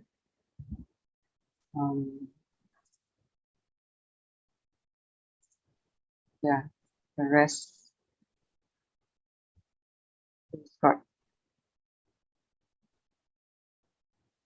They will not go for the women's session unless and until they leave from this. They are listening. Praise God. Yeah. That's 2 o'clock. They'll start with the praise and worship, and then they will start with the teaching. So we were studying a wonderful topic about that sin conscious. I must go back and listen again, since Papa recommend today's teaching together with the Melbourne one, because they are interrelated. What he taught in Melbourne today and what he's teaching here right now, they are actually interrelated. Yes. So he says just concentrate on this teaching for the next 1 week or 10 days. Yeah, that's what. Take one teaching, Melbourne. See, today Papa explained clearly about how to have the mind of Christ. So all these days I was thinking, mind of Christ. Yes, I have the mind of Christ. So what I have to do? Now he clearly explained about Philippians 4, 6, 7, and 8, what has to be done when you say that, when you have the mind of Christ. And also in Mark 11:23 about saying and believing. Every time we say the people to believe, but are we insisting to say, to talk to the mountain, to say to the mountain? We do not do that. So now we have a wonderful teaching, and also Papa explained about that one scripture. What is that? I forgot that. Proverbs. Yeah, Proverbs. Proverbs 3. 3, 5, 6. 5. 5 and 5, 6. 6. 5, 6. Thine heart. Trust in the Lord with all thine heart. So heart is the spiritual, the spirit. Faith sense. Talks about the faith sense. And all your understanding comes on the 5 senses. That was a wonderful teaching today as well. We have learned this. Praise God. But we do not have this revelation. How? It comes only through the Holy Spirit. It says, don't rely on your own understanding. Many a times, when the weak time comes, we just go and ask God, God, I'm weak in this area. I'm weak in this, I cannot able to do it. Yes, what about the areas which are strong? I can say with my example, okay, when I lost my job, when I did not able to get my job, I was thinking that I was weak in some areas. So I was asking God to provide me a good job. Yes, he provided that. So in the weak areas, I went and asked, but what happened after that? What happened after that? When I went to the job, I started to rely on my own understanding.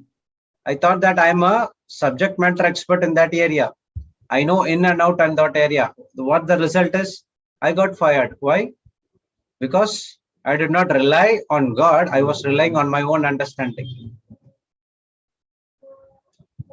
So in all thy ways we have to acknowledge him. And we saw that the meaning of acknowledgement.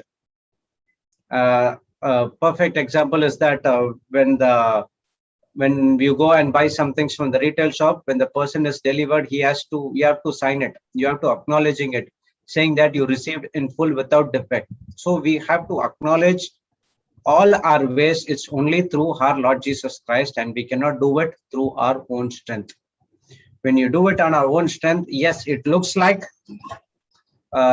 it's solving some problems, but down the line, no, it never ever solve your problem. It's taking another problem. I've learned it many times. Praise God. Regarding the mind of Christ, you have to go through this teaching, sister. He has taught us only in this one. It's the last, right? It's at the end, right? Yes. Like that, he stopped and he asked to discuss. Sister Cleffa, do you like to share something? Your co-host.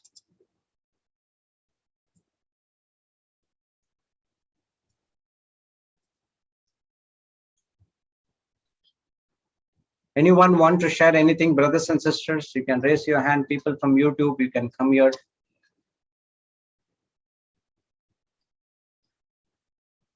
Just now, Sister Aslin said she spent about 45 minutes to listen to a teaching, right? So, which means out of the whole video, she spends that much of time to listen. Was that what she meant? Sister? Yes, Sister Aslin. Okay, you're there. For me, sister, for me, my preparation time is not like sitting in one. Even now, I'm working at the same time I'm listening. For me, my preparation time is have a diary, a pen in my kitchen, wherever I am, I'll be having it. Now, what Jocelyn said, now I'll be taking to yesterday also. I was asking Holy Spirit a new topic. I need to take a new topic. I don't know what I didn't prepare anything. For me, I cannot spend a time separately 1 hour, 2 hour go because I need to do the household work, need to take care of my son. Works are there, so I cannot go and sit. So for me, the biggest help is my Bluetooth. Even the Bible also, I won't go and read the Bible. I'll put on the audio Bible. I will repeat listening to one chapter again and again to get the clear picture.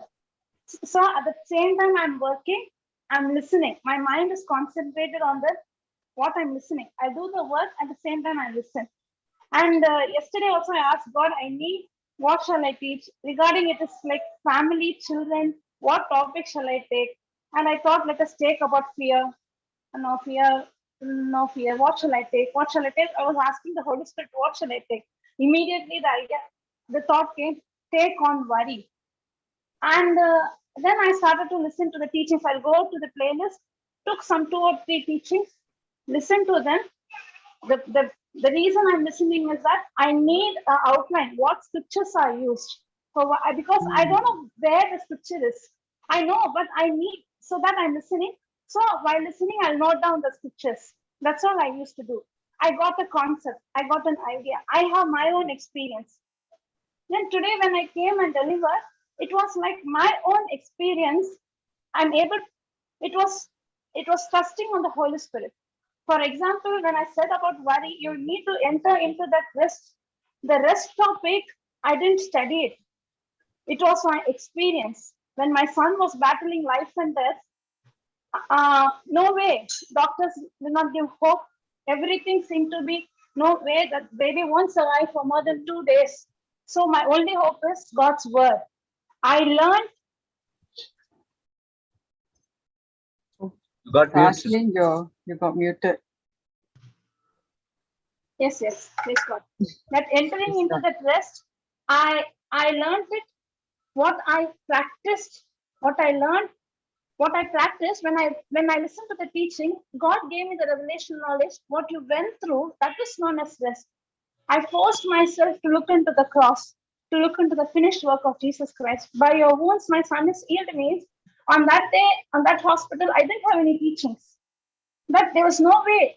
There is no hope. Every door's closed. Nothing doing. I need only to focus on Christ. By the wounds he's healed. Then how will I focus? There are thoughts coming, negative thoughts, worry thoughts. All the thoughts are coming. So I forced myself to listen to the teachings, to listen to the worship song. If now also Papa said regarding that worship. In Love You Came, Amazing Grace, that worship song is inbuilt in me. Because for one day I have listened more than 100 times. So my focus was changed. And now when I'm teaching, it became a practical. My experience, what was there, I'm able to tell them what is that rest. To look into the finished works of Jesus Christ. It is not your work, it is not your labor. So when I'm learning, and even now, sister, when I'm listening to the teaching, when Papa said worry is in the morning, Melvin, it was amazing for me. I didn't know that Papa was taking on this worry topic. After teaching, my routine is this. I'll go. My sister was saying, no, every teaching I listen.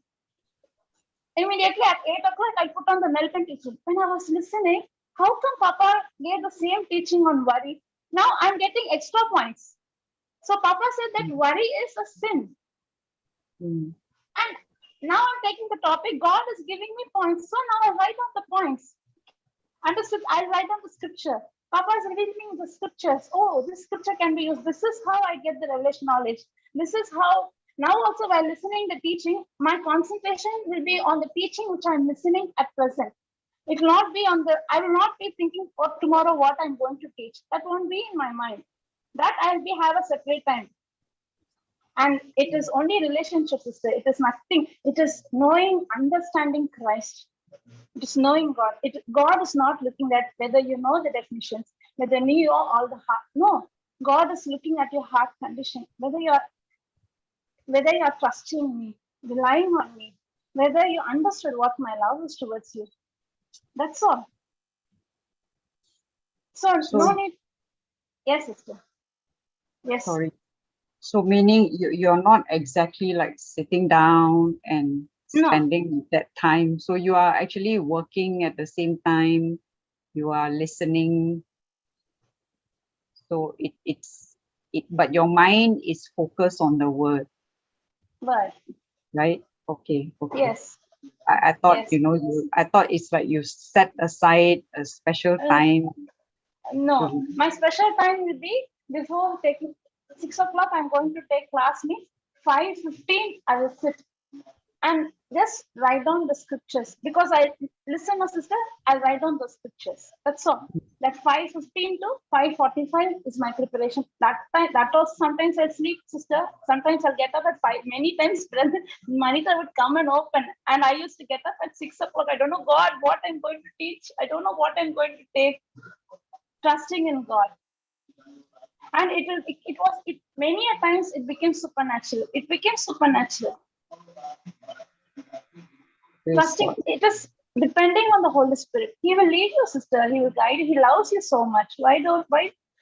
That is what today's teaching itself is this only. Why do we worry? No need to worry when we have a Savior for us, when we have God for us. No matter what others think, others say, it was there. My character was, I used to be like that. No one should point finger at me. No one should find fault. Now it is not like that. If I make fault also, God is helping me to correct. I don't bother what others think. This teaching helped me not to consider what others think. It's not at all performance. What we receive, we need to help others. That's all. What I receive, I'm helping. You're struggling. No? So this is the way. Come out. That's all. This is ministry. So don't put everything in your mind. That is what I said, sister. You write 1 or 2 key points. No need to write the whole thing. No need to type. You listen, what you understood. Within 2 points you can learn. Those who are having the notes also, it'll be easy for them. They'll also get, oh, important scripture, important key. It will be easy for them also. Praise God. Praise God. Thank you. Thank you for sharing your experience and also your advice.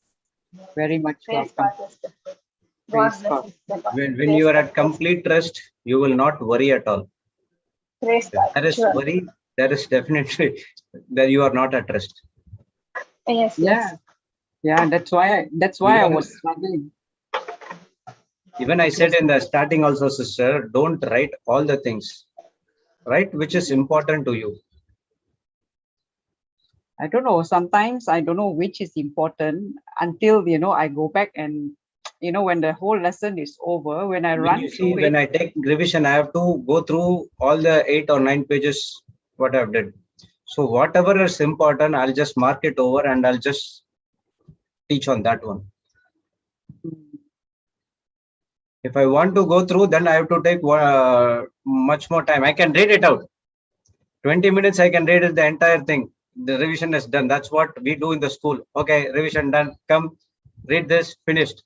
But this is not like, it's not a school subject. Even if you take a little bit for half an hour, it should be a life-changing one. Praise God. Praise God. So anyone wants to share anything?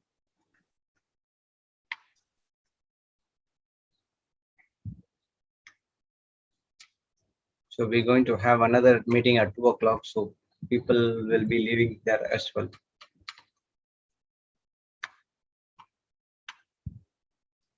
Anyone, brothers and sisters?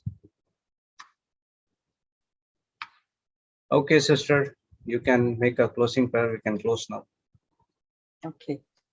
So ponder, remember on this teaching and the today's Melbourne teaching and today's shared teaching. Put it again and again in your earphone, hear it again and again and again until the word becomes flesh in your spirit, soul, and body. 2 p.m. a meeting is on the Melbourne ID. Okay, it's on the Melbourne ID. It's not on the global ID. Praise God. Yes, sister. Okay. In the name of the Father, and of the Son, and of the Holy Spirit. Amen. Daddy, we thank you for bringing us back to the fundamentals, back to the foundation of all the teachings. As Papa has said today, that this is foundational. This is the basics that we all need to learn, need to keep in our heart, and not just keep in our heart, but truly put it into practice. Thank you, Daddy. Thank you, Jesus. Thank you, Holy Spirit. I thank you for all the teaching, all the spiritual advice that each person has shared and particularly has given me better understanding, better strategies, ways of learning how to truly study your word, how to prioritize on what is important. Thank you, Daddy, that you are always picking us up from wherever we are. I was once not even fit to do anything. All I could do was, whenever someone drives, I'm only sleeping in the car. That was my condition. But today, I can do so many things because of you, Jesus. And I thank you, Jesus. Thank you for your mercy, your love, your grace, everything that you have done, not just for me, but for each one of us, each person. Our lives have changed because of you. Our lives are transformed because of your unfailing love, your everlasting love. Thank you, Jesus. We thank you, Holy Spirit. Thank you, Lord, for teaching us and reminding us of what we are learning every day. Understanding can only come when we spend time with you. And we thank you that you are always there for us. You are in us, you're with us, you're for us, never against us. And I thank you thank you for helping us to change our thinking. We repent of any wrong thinking. We repent of sin consciousness. We repent of not focusing on you, not focusing on the word, who is Jesus. And we thank you that there is now no condemnation for those who are in Christ. Thank you, Jesus, that you do not condemn us, but you only love us. Thank you for your forgiveness. Thank you for anyone who has fallen. You always pick us up. We get up because of your strength, your mercy, your grace. Thank you, Jesus, for helping us. You are always, you said, to cast all our cares unto you and to take your yoke, for it is light and easy. Thank you, Jesus. Thank you that you are our Master, our Lord, our Savior, who is carrying all the heavy burden for us. And I thank you for teaching us how to cast our cares unto you.